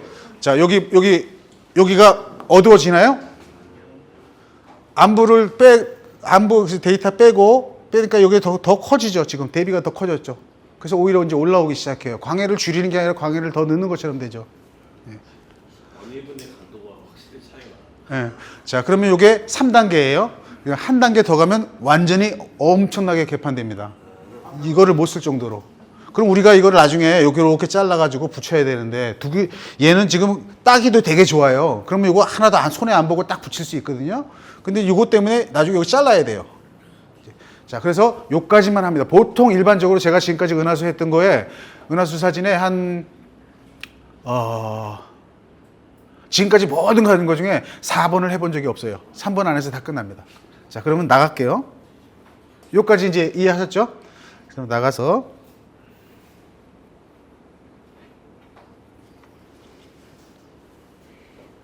제가 이게 노안이 심해서 자, 그러면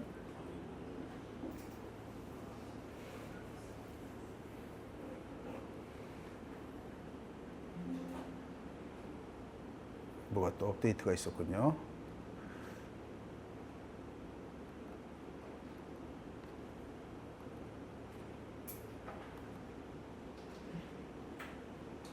여기 보시면 이렇게 세 개가 와 있죠. 그럼 요 세 개를 전부 다 더블 클릭하시면 ACR이 열릴 거고, 일부러 ACR 했습니다. 라이트룸 안 쓰시는 분도 계시니까.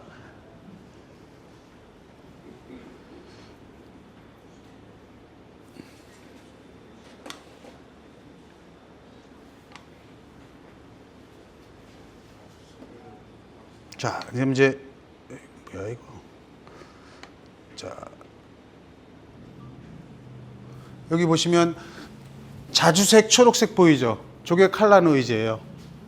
칼라 노이즈고, 저 칼라 노이즈를 없애게 되면, 칼라 노이즈를 없앨 때는 보통 이제 여기 세부에 오셔서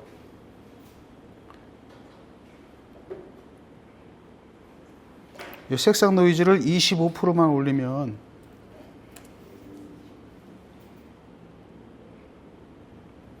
어디 갔어? 네, 이렇게 하시면 칼라 노이즈는 사라져요. 저거는 제가 센서를 설계했던 사람이라서 칼라 노이즈는 메인 데이터의 25%를 넘었을 확률이 거의 제로예요.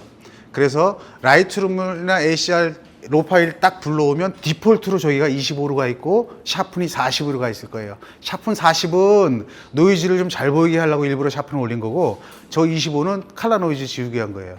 칼라 노이즈 보시면 이거 굳이 100으로 안 올려줘도 되는 게, 이거를 이렇게 내리면 생기잖아요. 색상 노이즈를 없애졌죠. 보이죠? 없어지는 거. 예. 이거 한 25% 정도 되면 되는데, 우리는 여기서 이거 할 거 아니에요.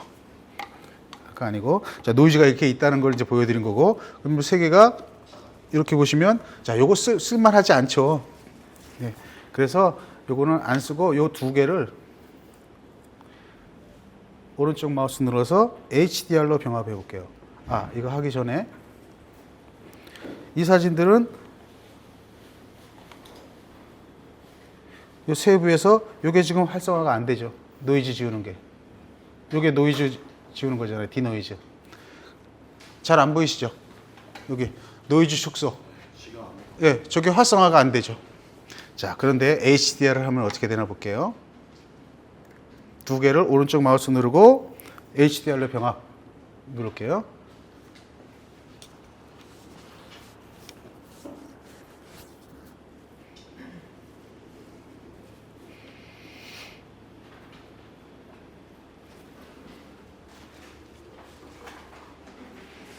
자, 이게 빨갛게 된 거는 오버레이, 이거 고스트 오버레이니까 이거 끄시고요. 그 다음에 고스트 없으니까 하지 마세요. 아이고, 사용 안 함. 예, 고스트 제거하시고, 자동 설정 적용 있죠. 이거 자동 노출 잡는 거. 이것도 끄세요. 그래서 이미지 정렬만 두세요. 이미지 정렬도 사실은 안 해도 돼요. 온라인 대인 거니까. 그렇지만 이제 일단 해놓으세요. 그럼 이런 사진이 나올 겁니다. 기존에 HDR 하던 거 다 생각하지 마시고 이미지 정렬만 하시고 다른 건 다 끄세요. 자, 병합. 그리고 저장. 그러면 여기 이제 HDR이라고 뜨겠죠. 이렇게. 자, 그러면 이쪽 데이터 볼게요. 제일 꼭대기 데이터. 요거는 히스토그램 보시면 이렇게 요 안부, 요 아래쪽에 피 같은 거, 요거는 땅이에요. 우리 하늘을 보정할 때 요거 잘라낼 거예요, 이거를. 그래서 여기 데이터 여기죠. 중간 톤에 지금 요 하늘이 걸려 있죠. 자, 요거 같은 경우는 조금 내려오겠죠. 좀 더 이렇게. 약간 더 어두우니까. 근데 요거를 누르면 어떻게 되나요? 확 넓어지죠. 데이터를 더 많이 갖고 왔어요, 지금. 자, 그 다음에, 자, 요 사진 노이즈를 제가 한번 볼게요. 이렇게. 그럼 이렇게 노이즈 많죠? 요 사진 볼게요. 같은 크기로 볼게요, 이거를. 800%. 요 사진.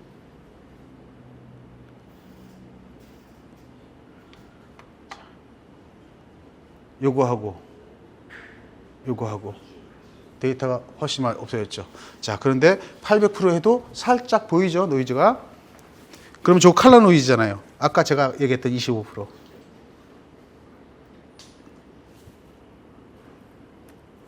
그러면 칼라 노이즈 싹 사라져 버렸죠. 자, 그러면 요거하고 요거는 전혀 다른 사진이 됐죠. 자, 제일 밝은 거하고 비교해 보면 요거하고도 완전히 다른 사진이 됐죠. 요 바닥도 되게 좋아요. 바닥도. 예. 정말 깨끗한 사진이 나와요. 이렇게 하신 다음에 자, 이제 요걸로 보정을 시작하시면 되죠. 그 다음에 이제 그럼 이때부터 뭘 하냐면 백그라운드 익스트랙션하고 노이즈까지 지웠어요. 그러면 이제 뭘 하냐면 넌 리니어 작업이라고 하는데, 넌 리니어 작업은 뭐냐면 히스토그램 데이터를 옮겨주는 거예요. 내가 원하는 데이터를. 그러기 전에 이거 필요 없잖아요. 여기 지금 땅이. 네, 그래서 여기서 그냥 아예 그냥 잘라버리세요. 이 데이터 불편하니까. 열쇠를 끄고, 요것도 밑에 데이터는 남아있어야죠. 나중에 붙여야 되니까. 그래서 이렇게 놓고 이렇게 하세요. 그럼 히스토그램이 바뀌었죠. 아래쪽에 날아갔죠. 그 다음에 여기 CG로 여기 남아있는 거는 요거예요. 그럼 요건 신경 쓰지 마세요. 요까지는. 자, 그러면 여기 히스토그램의 데이터가 어디에 있는 게 은하수가 제일 좋으냐? 여기 지금 보시면 여기가 안보고 명부잖아요. 그럼 요걸 한 3등분 하세요. 이렇게. 그래서 요 피크치가 아래쪽에 3분의 1 지점에 가도록 한번 바꿔볼게요. 자, 그러면 자, 곡선을 열어서 요거를 눌러야 되겠죠. 그래야 되니까. 그러면 자, 요까지는 데이터가 필요 없는 거죠. 지금 이 데이터 이렇게 내렸어요. 그리고 얘를 좀 더 올릴까요? 자, 그러면 요게 한 적정 3분의 1 쪽으로 왔죠.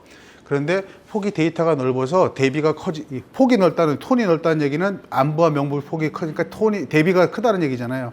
그래서 이런 게 이제 생길 수 있죠. 그러면 이런 것들은 슬쩍 풀어준다든지. 자, 이렇게 하게 되면 이전 이후 한번 볼까요? 네, 데이터가 이제 안쪽으로 쭉 들어와서 드디어 뭘 하냐면 우리가 그 넌리니어 작업을 하짐으로 인해서 이 대비를 이제 주는 거예요. 안부와 명부의 대비, 명암을 주면서 그러면서 데이터들이 어두워지니까 컬러 데이터들이 채도가 증가하면서 컬러 데이터들이 이제 올라오기 시작하는 거거든요. 자, 그 다음에 이렇게 해서 데이터가 지금 이렇게 이제 한 3분의 1쯤에 왔죠. 그 다음에 요 아래쪽에 여기 허옇게 되는 거, 그다음에 여기 비네팅 생긴 거 이런 것들을 없애야 되는데 이게 광학에 가서 색수차 뭐 프로필 이런 거 다 제거하고 뭐 수동으로 와서 프로필.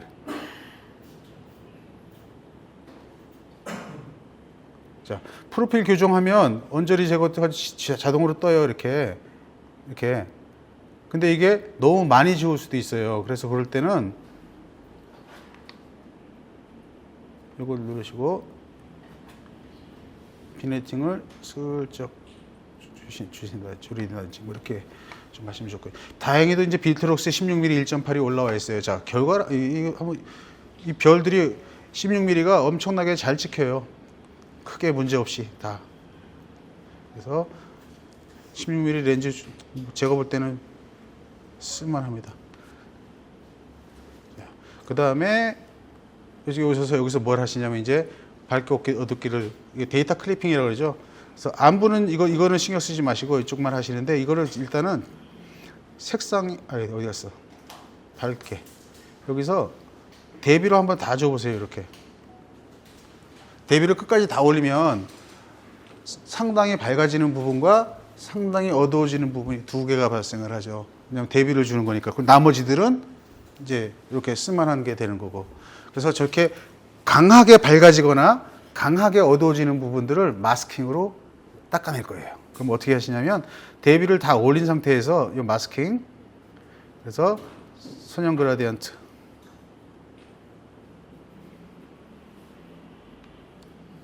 여기를 보이시나요? 여기 어둡죠 지금 여기가. 그러면 이거를 브러쉬로 한번 해볼까요?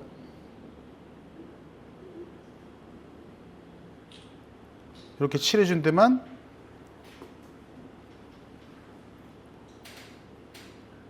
자 이렇게 했더니 여기 뭐 이상해지죠? 그럼 빼기 선형 그라디언트 이거 키면 요건데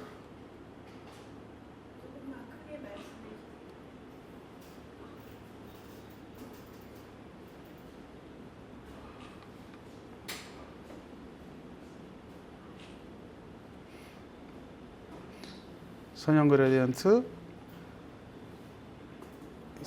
말고 자 하늘 선택 여기만 어둡게 하는 방법 알려드릴게요. 하늘 선택 그 다음에 요거 누르시면 여기 마스크 교차 있죠. 마스크 교차 방사에서 선형 그라디언트. 그래서 여기서 이렇게 그면 보이세요? 그러면 두 개 교집합만 선택이 되죠. 그럼 여기를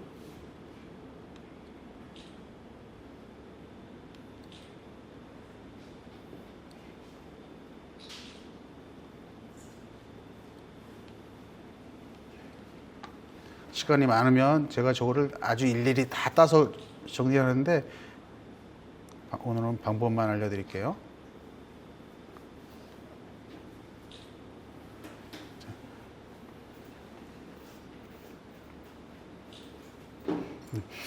요런 거 부분 있죠. 요거 이제 예를 들어서 몇 가지만 해볼게요. 요런 부분이 지금 여기는 어둡고 여기는 여기 중간에 하다 보니까 밝아졌잖아요. 요런 부분들은 마스킹해서 방사형. 그럼 봐가면서 조금씩 얼굴 생기는 원형으로 할지 선형으로 할지 그거 예, 맞습니다. 예, 맞습니다. 맞습니다. 이렇게 해놓고 양을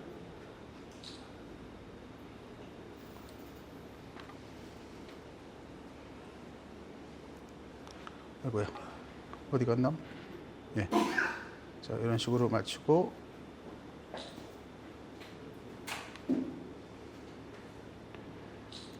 예. 자, 지금 이게 뭐냐면 자, 나올게요. 지금 이게 대비를 다 올린 상태잖아요. 그죠?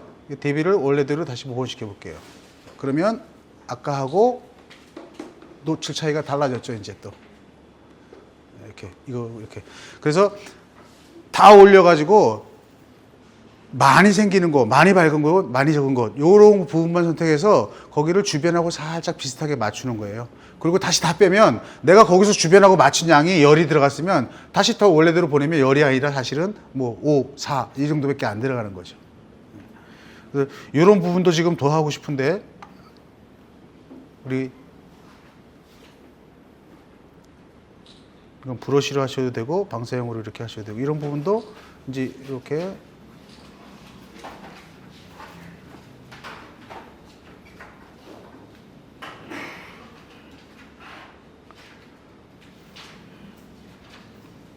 요 테두리처럼 까맣게 생긴데 이런 데도 다 이렇게 하시면 됩니다. 이게 어렵지 않게. 이건 이제 대신 좀 귀찮죠. 손이 많이 가긴 하지만 예.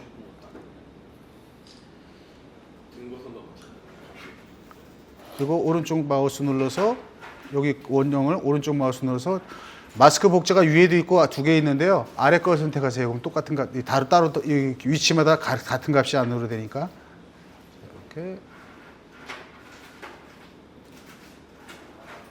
이 안에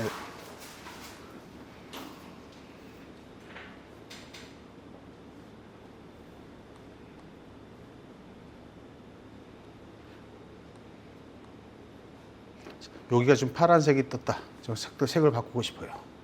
그러면 지금 일부러 밝기와 색을 같이 바꾸는 걸 다 해보는 겁니다. 이제 예를 들어서 이렇게 해드리는 거고, 그 나중에 하실 때 요거 보시면 여기가 좀 파랗죠.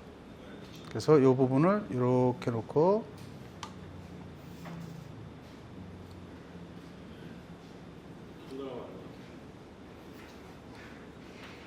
여기가 노랗다. 여기 싫어 나는. 저기 있어도 좋으면 가만 놔두시고 싫다. 그러면 이렇게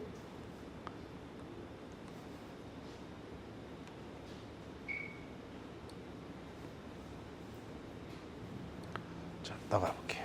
자 그러면 이제 전체적으로 이제 이런 식으로 해서 디테일하게 얼마나 디테일하게 나가 평균적으로 평판하게 만드느냐를 이제 하시는 거죠.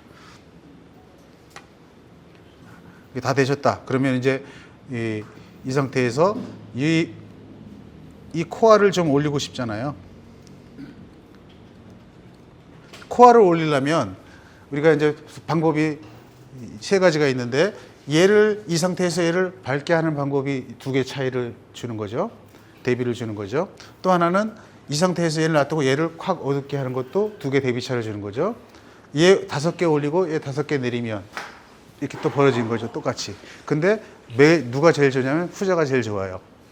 하나를 누가 급격하게 내리는 것보다 두 개를 이렇게 같이 정조해서 그 델타를 줄 때 10개를 주고자 할 때 플러스 10, 마이너스 10보다 플러스 5, 마이너스 5가 더 좋다는 거죠. 그래서 자 이제 요거를 방사형 그라디언트로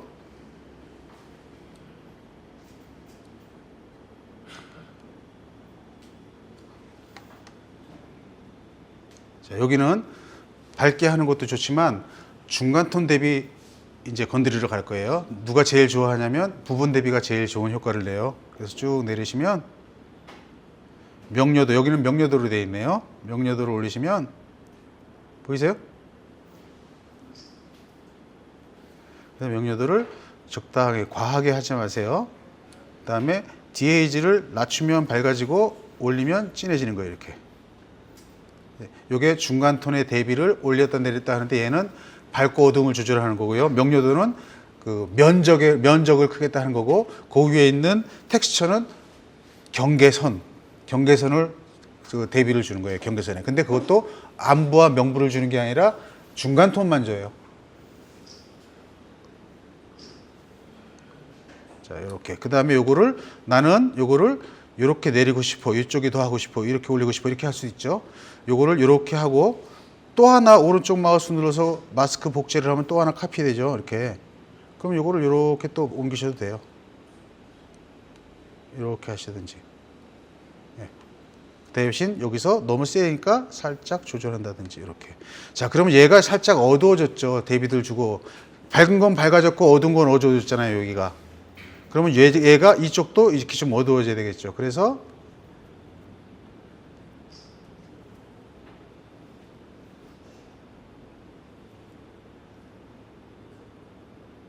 충분히 주세요. 충분히. 이게 왜 충분히 주냐면 이제 보통 분들은 요거를 이렇게 주시는 분들 계시죠. 이제 여기까지만 한다고. 이렇게 되면 부자연스러운 포인트가 생겨요. 여기는 패더 값이 거의 안 먹는 거니까. 그래서 이거를 충분히 이렇게 줘서 적당히 오버랩 되도록. 패더 값이 여기가 실제로는 여기는 10% 20%밖에 안 되잖아요. 자.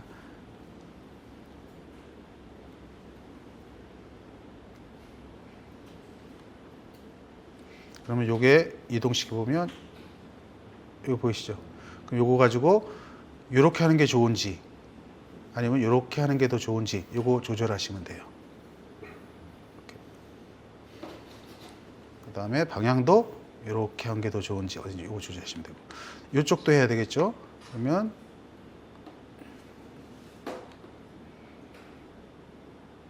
여기가 원래는 더 어둡죠. 하늘이 이렇게 또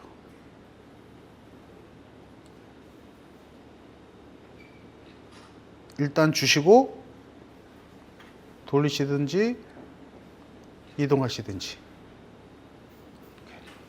자, 그러면 그거 나올게요. 그러면 이제 은하수도 살았고 다 살았어요. 근데 이제 은하수 이제 지금서부터는 여기가 너무 어두워. 그럼 이거 이제 마스킹 하러 가야 되는데, 이거를 이제 내가 포토샵을 좀 잘 하신다 라고 하시면 여기서 마스킹을 자꾸 하면 데이터가 쌓이죠. 마스킹 데이터가. 그러면 보통 웬만한 그 그래픽 카드로는 견딜 수 없을 정도로 시간이 오래 걸려요. 자꾸 이제 되게 오래 걸려요. 데이터를 많이 차지하기 때문에. 라이트룸은 더 많이 차지합니다. 이 ACR이니까 좀 적죠. 그래서 요쯤에서 그냥 포토샵으로 넘기세요. 포토샵에서도 충분히 가능하니까. 그 다음에 가시기 전에 우리가 안 한 게 뭐냐면 칼라 화이트 밸런스 잡는 건데, 나는 이걸 이렇게 차갑게 하고 싶어, 따뜻하게 하고 싶어. 이거 이제 칼라를 잡으러 가죠. 이렇게. 뭐 이건 사람마다 다 다르겠죠. 좋아하는 컬러가 다 다르니까. 그런데 컬러를 이거를 이제 넣는 방법을 알려드릴 건데, ACR에서는 그 컬러를 넣으면 비슷한 색은 같이 움직여서 필요하지 않은 것도 같이 움직여요. 그래서 포토샵에서는 마스킹이 쉽죠. 그러니까 포토샵에서 이제 컬러를 들어갈 거예요. 자, 그리고 이 정도 하신 다음에 포토샵으로 가세요. 그냥 크게 여기서는 뭘 하시냐면 은하수와 이 배경과 하늘과 이거를 내가 지금 판판하게 만들면서 내가 어떻게 표현하겠다고 하는 그 표시만 딱 되도록, 너무 과하게 다 하려고 하지 마시고요. 적당한 값으로 그냥 내가 이렇게 할 거야 하는 그 표시만 딱 하고 오세요. 포토샵에. 그걸 더 정교하게 할 수 있는 포토샵이 있는데 거기서 더 해봐야 손해예요. 자, 오셨으면 자, 예를 들어서 나는 요 코아에 보시면 지금부터 재밌는 거 한번 볼게요. 자, 요 코아가 요 색이 하나도 안 사라졌죠, 지금. 그죠? 보통 우리 이게 수척기 안 쓴 거예요. 근데 하나도 안 사라졌어요. 근데 요거를 나는 이렇게 하얗게 뚫린 게 싫어. 여기를 색을 채우고 싶어. 그러면 브러쉬를 누르시고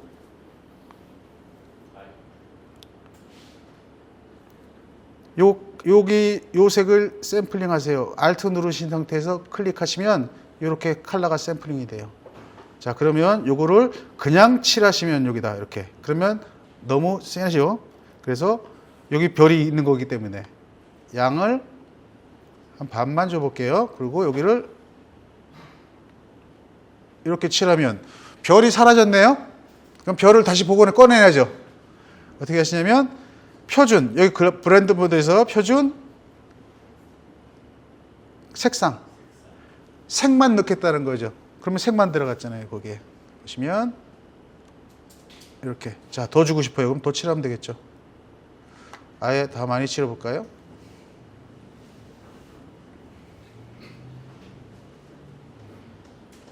예, 이렇게 들어가죠. 이거 뭐야? 자, 여기만 있는 게 아니라 여기도 있죠.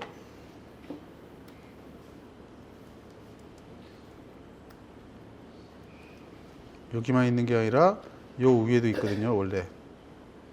그래서 원래 오리지널 데이터가 있는 거, 자, 여기도 있잖아요.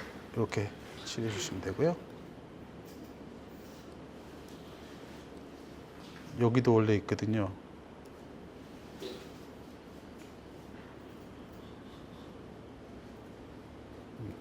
이걸 조그맣게 칠해서 이제 이렇게 하시면 되고요. 이렇게 해서 칼라 살리고요. 자, 여기에 코어를 좀 더 살리고 싶다. 그러면 이제 여기 때 뭐 하시냐면, 자, 아까 우리가 텍스처, 명료도, 그 다음에 그 DAG를 썼잖아요. 걔가 중간 톤에서 하는 거라 했잖아요.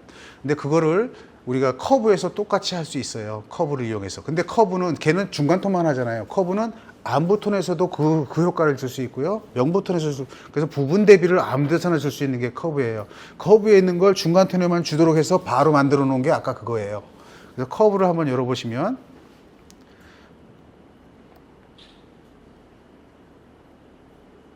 아이고 컨트롤 Z 여기 자 여기 손가락 있죠 이거 손가락 누르시고 여기 손가락 있죠 이거 누르시고 안부 찍으시고 여기서 최고 명부 찍으시면 두 개의 점이 찍혔죠 지금 그죠?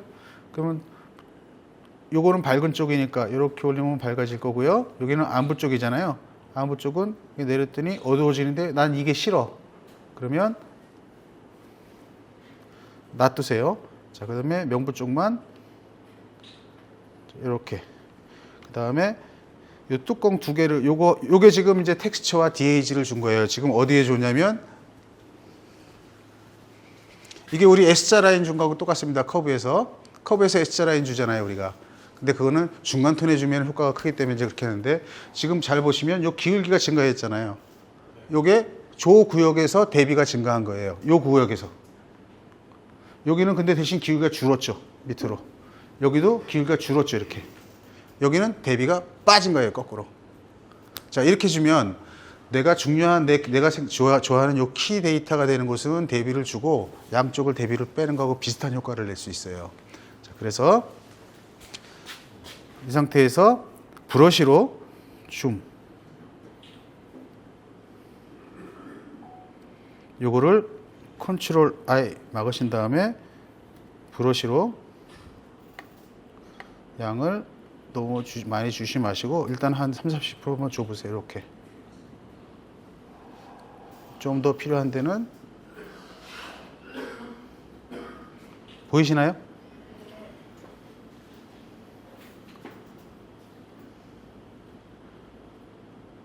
그럼 데이터들이 막 올라오죠.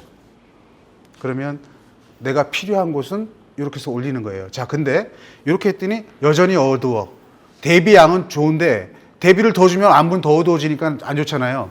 대비양은 좋은데 그 양은 좋은데 너무 어두워. 그러면 여기 지금 줬던 데이터가 지금 요 구속 요런 모양으로 내가 데이터를 여기다 요 실한 데만 준 거잖아요. 그러면 Shift를 누른 상태에서 여기 뚜껑이 막혔죠, 지금. 잘 안 보이시나요? 여기는 하나는 막혔고 하나는 구멍이 뚫려 있어요, 이렇게. 커브가. 그러면 개별적으로 움직인다는 소리거든요. 그런데 Shift를 누르고 열린 걸 이렇게 닫으면 두 개가 다 막힌 걸로 돼요. 그러면 얘가 같이 움직여요, 이제. 그러면 여기가 어두우면 이걸 잡고 보이세요? 내가 칠한 부분들. 이렇게. 그래서 이것도 위치도 바꿀 수 있죠. 이쪽으로 갈 수도 있고 이쪽으로 갈 수도 있고. 자, 이렇게 했더니 아까 봤더니 이렇게 했더니 여기 보시면 브러쉬로 칠하게 되면 경도를 사실 아마 내가 0으로 줬어도 경계들이 생기죠. 그래서 이제 이런 거 하실 때는 요게 이렇게 보이고 이렇게 하면 안 보이니까 우리는 이제 브러쉬를 좀 많이 쓰시거든요. 브러쉬의 단점이 이제 패더 값이 경계를 먹게 돼 있다는 게 단점이에요. 패더를 주더라도. 그래서 이제 이런 거 하실 때는 원형 그라데이션. 물론 이제 이 원형 그라데이션 쓸 때 디테일이 없는 곳에서 쓰면 개조가 깨지는 현상처럼 밴딩이 생기는 현상이 생길 수 있어요. 그건 디테일이 없는 곳이고. 그래서 이렇게, 아이고. 자, 그 다음에 이 원형 그라데이션 쓸 때 요 그라디언트 가시면 두 개가 있어요. 클래식 그라디언트하고 그라디언트하고. 클래식 그라디언트를 업데이트 해놓고도 클래식 그라디언트를 포토샵, 이 어도브사가 못 지우는 이유가 있어요. 저걸 그냥 두는 이유가. 신형 그라디언트가 굉장히 불편해요. 일반 유저들한테. 그래서 저걸 못 버리고 있는 거예요. 그래서 클래식 그라디언트를 쓰시고, 여기 보시면 그라디언트의 그 사전 설정이 제일 꼭대기에 좀 베이직이 있죠. 여기. 그러면 요 가운데 거를 쓰세요. 점선이 있는 가운데 거. 양쪽에 다른 거 두 개는 여기서 그라데이션 한번 그고 나서 효과가 먹었으면 이쪽에서 그으면 여기 없어지고 여기 생겨요. 근데 가운데 거는 내가 긋는 데마다 다 효과를 줄 수 있어요. 그러니까 요거를 이렇게 세팅을 하세요. 이거 확인. 요거를 세팅하고 확인. 그러면 이제 제가 주는 곳마다 효과를 먹죠. 이런 식으로 슬쩍슬쩍 보시죠. 이게 또 어디에 효과가 좋냐면요.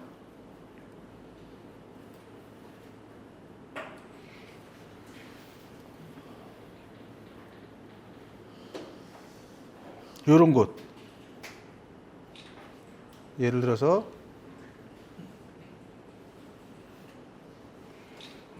자, 컨트롤 I 마스킹 그라데이션 너무 세네요. 이거 보이세요? 예. 아까 우리가 이거 떼오는 거 아까 거기서 할 때 되게 힘들었죠. 훨씬 쉬운 포토샵이 있다는 거죠. 이런데도 지금 양만 조절하면 돼요. 제가 크기하고 이렇게 해서 불필요하게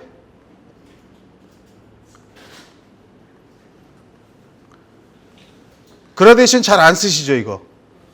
예. 얘가 이 좀 부드럽게 주변하고 잘 어울리게 할 때는 그라데이션이 되게 효과가 좋으세요. 자, 이렇게. 자, 그러면 이번에는 여기에 컬러를 한번 바꿔볼게요. 광도 마스크 쓰시는 분, 두 분, 세 분, 네 분. 광도 마스크라는 걸 한번 제가 보여드릴게요. 이거 쓰시면 좋은데, 자, 컨트롤, 알트, 시프트, E. 카피라는데 저는 컨트롤, 알트, 시프트, E를 씁니다. 요거는 그 밴딩을 없애주는 효과가 있어서 컨트롤 J를 안 쓰고 컨트롤, 알트, 시프트, E를 씁니다. 대신 아래에 레이어가 2개 이상 있어야 돼요. 네. 자, 그러면 광도 마스크를 원래는 쓰는데 보시면 제일 밝은데 별이 제일 밝죠, 별. 자, 이렇게 보면 밝은 영역서부터 쭉쭉 선택이 돼서 옵니다. 이렇게. 자, 이렇게. 그러면 지금 저 하얀 곳이 선택된 영역이에요. 그러면 제가 저걸 선택하고 여기다가 색깔을 한번 넣어볼게요. 자, 포토 필터를 썼어요. 저기만 이렇게 색이 들어가죠. 예를 들어서 딥 레드를 한번 넣어볼게요. 그러면 밝은 쪽만 딥 레드가 들어가요. 이렇게. 근데 우리는 이걸 안 쓰겠죠. 보통은 오렌지 뭐 이렇게 해가지고 이렇게 쓰든지. 자, 그러면 요 자리만 이렇게 색이 들어가잖아요. 요거를 자, 그럼 반대편은 내가 파란색을 주고 싶어요. 자, 그러면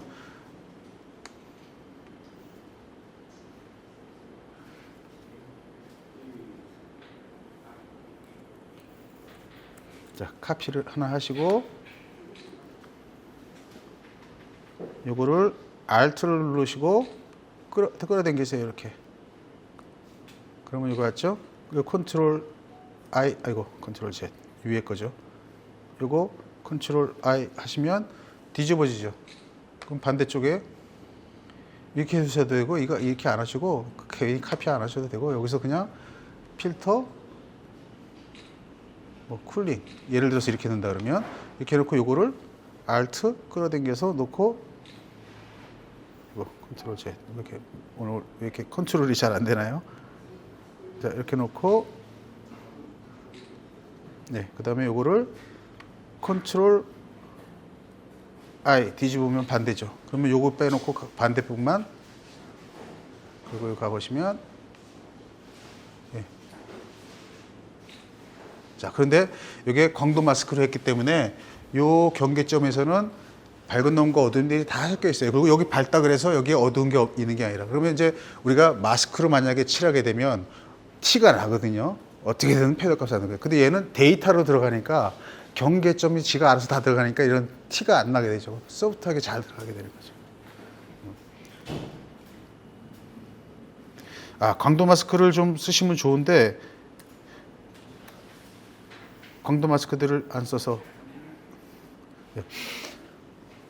질문 시간이 좀 너무 부족해서 더 진행을 못 하겠네요. 지금 시간이 얼마나 7시입니다. 레이어를 작업할 줄 아는 사람들은 몇 번, 한두 번 하다 보면은 문제가 있겠네요. 그럼요. 밝은 영역이냐, 그럼요. 예, 맞습니다. 예. 바로 또 필터 거기 때문에. 자, 이제 하다 보면 알겠네요. 사실은 제가 이제 다 추천드리고 싶은 거는 이렇게 해도 노이즈가 있죠, 지금. 그죠? 근데 훨씬 주로 이거 지금 필름 추적기 안 쓴 거니까 엄청 깨끗해졌거든요. 근데 이제 그 혹시 토파지 디노이즈라고 하는 프로그램을 구하실 수 있는 분들은 토파지 디노이즈를 한번 써보세요.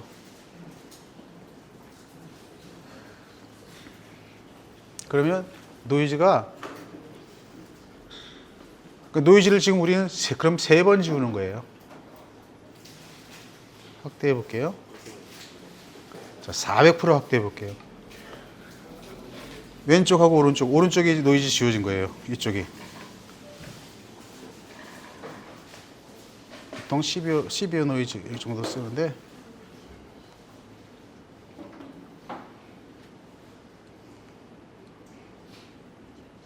자, 이렇게 하면 완전히 또 노이즈를 지울 수 있어요. 그래서 이제 저는 노이즈를 보통 이렇게 3번을 지웁니다. 네.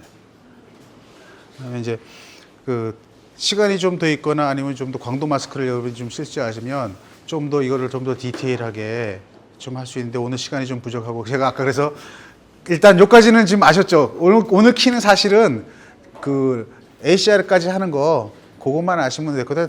포토샵 그거 진행하는 거는 뭐 다음에 혹시 우리가 뭐 이런 세미나 하나 만들어서 그때는 그 포토샵 하는 것만 이렇게 한번 한다든지 뭐 이렇게 하시면 될 것 같고요. 네. 뭐 혹시 궁금하신 사항이나 뭐 질문 있으시면 하셔도 되겠습니다. 포토샵으로 넘어가니까 어렵죠. 네. 그래서 제가 그 제 유튜브에서도 얘기했는데 진짜 사진을 내가 진짜 잘 찍고 싶고 사진을 진짜 저라고 뭐 처음에 뭐 아마추어였는데 저라고 사진을 이렇게 했겠어요? 사진을 찍고 자꾸 연습하고 노력하고 하다 보니까 사진도 판매되고 뭐 어떻게 소개되고 이렇게 되는 거지. 그래서 여러분들도 다 이렇게 될 수 있어요. 근데 중요한 거는 사진을 만드는 과정에서 전체 과정, 사진을 찍어서부터 최종 사진을 만드는 이 전체 과정 중에 찍는 거 반이면 보정도 반이에요. 두 개가 합쳐져서 하나의 전체 과정을 이루는 거지 찍어서 최종을 만드는 경우는 불가능하다. 그러려면 핸드폰으로 찍죠. 예. 그래서 자꾸 우리 1, 2년 사진 찍고 말 거 아니잖아요.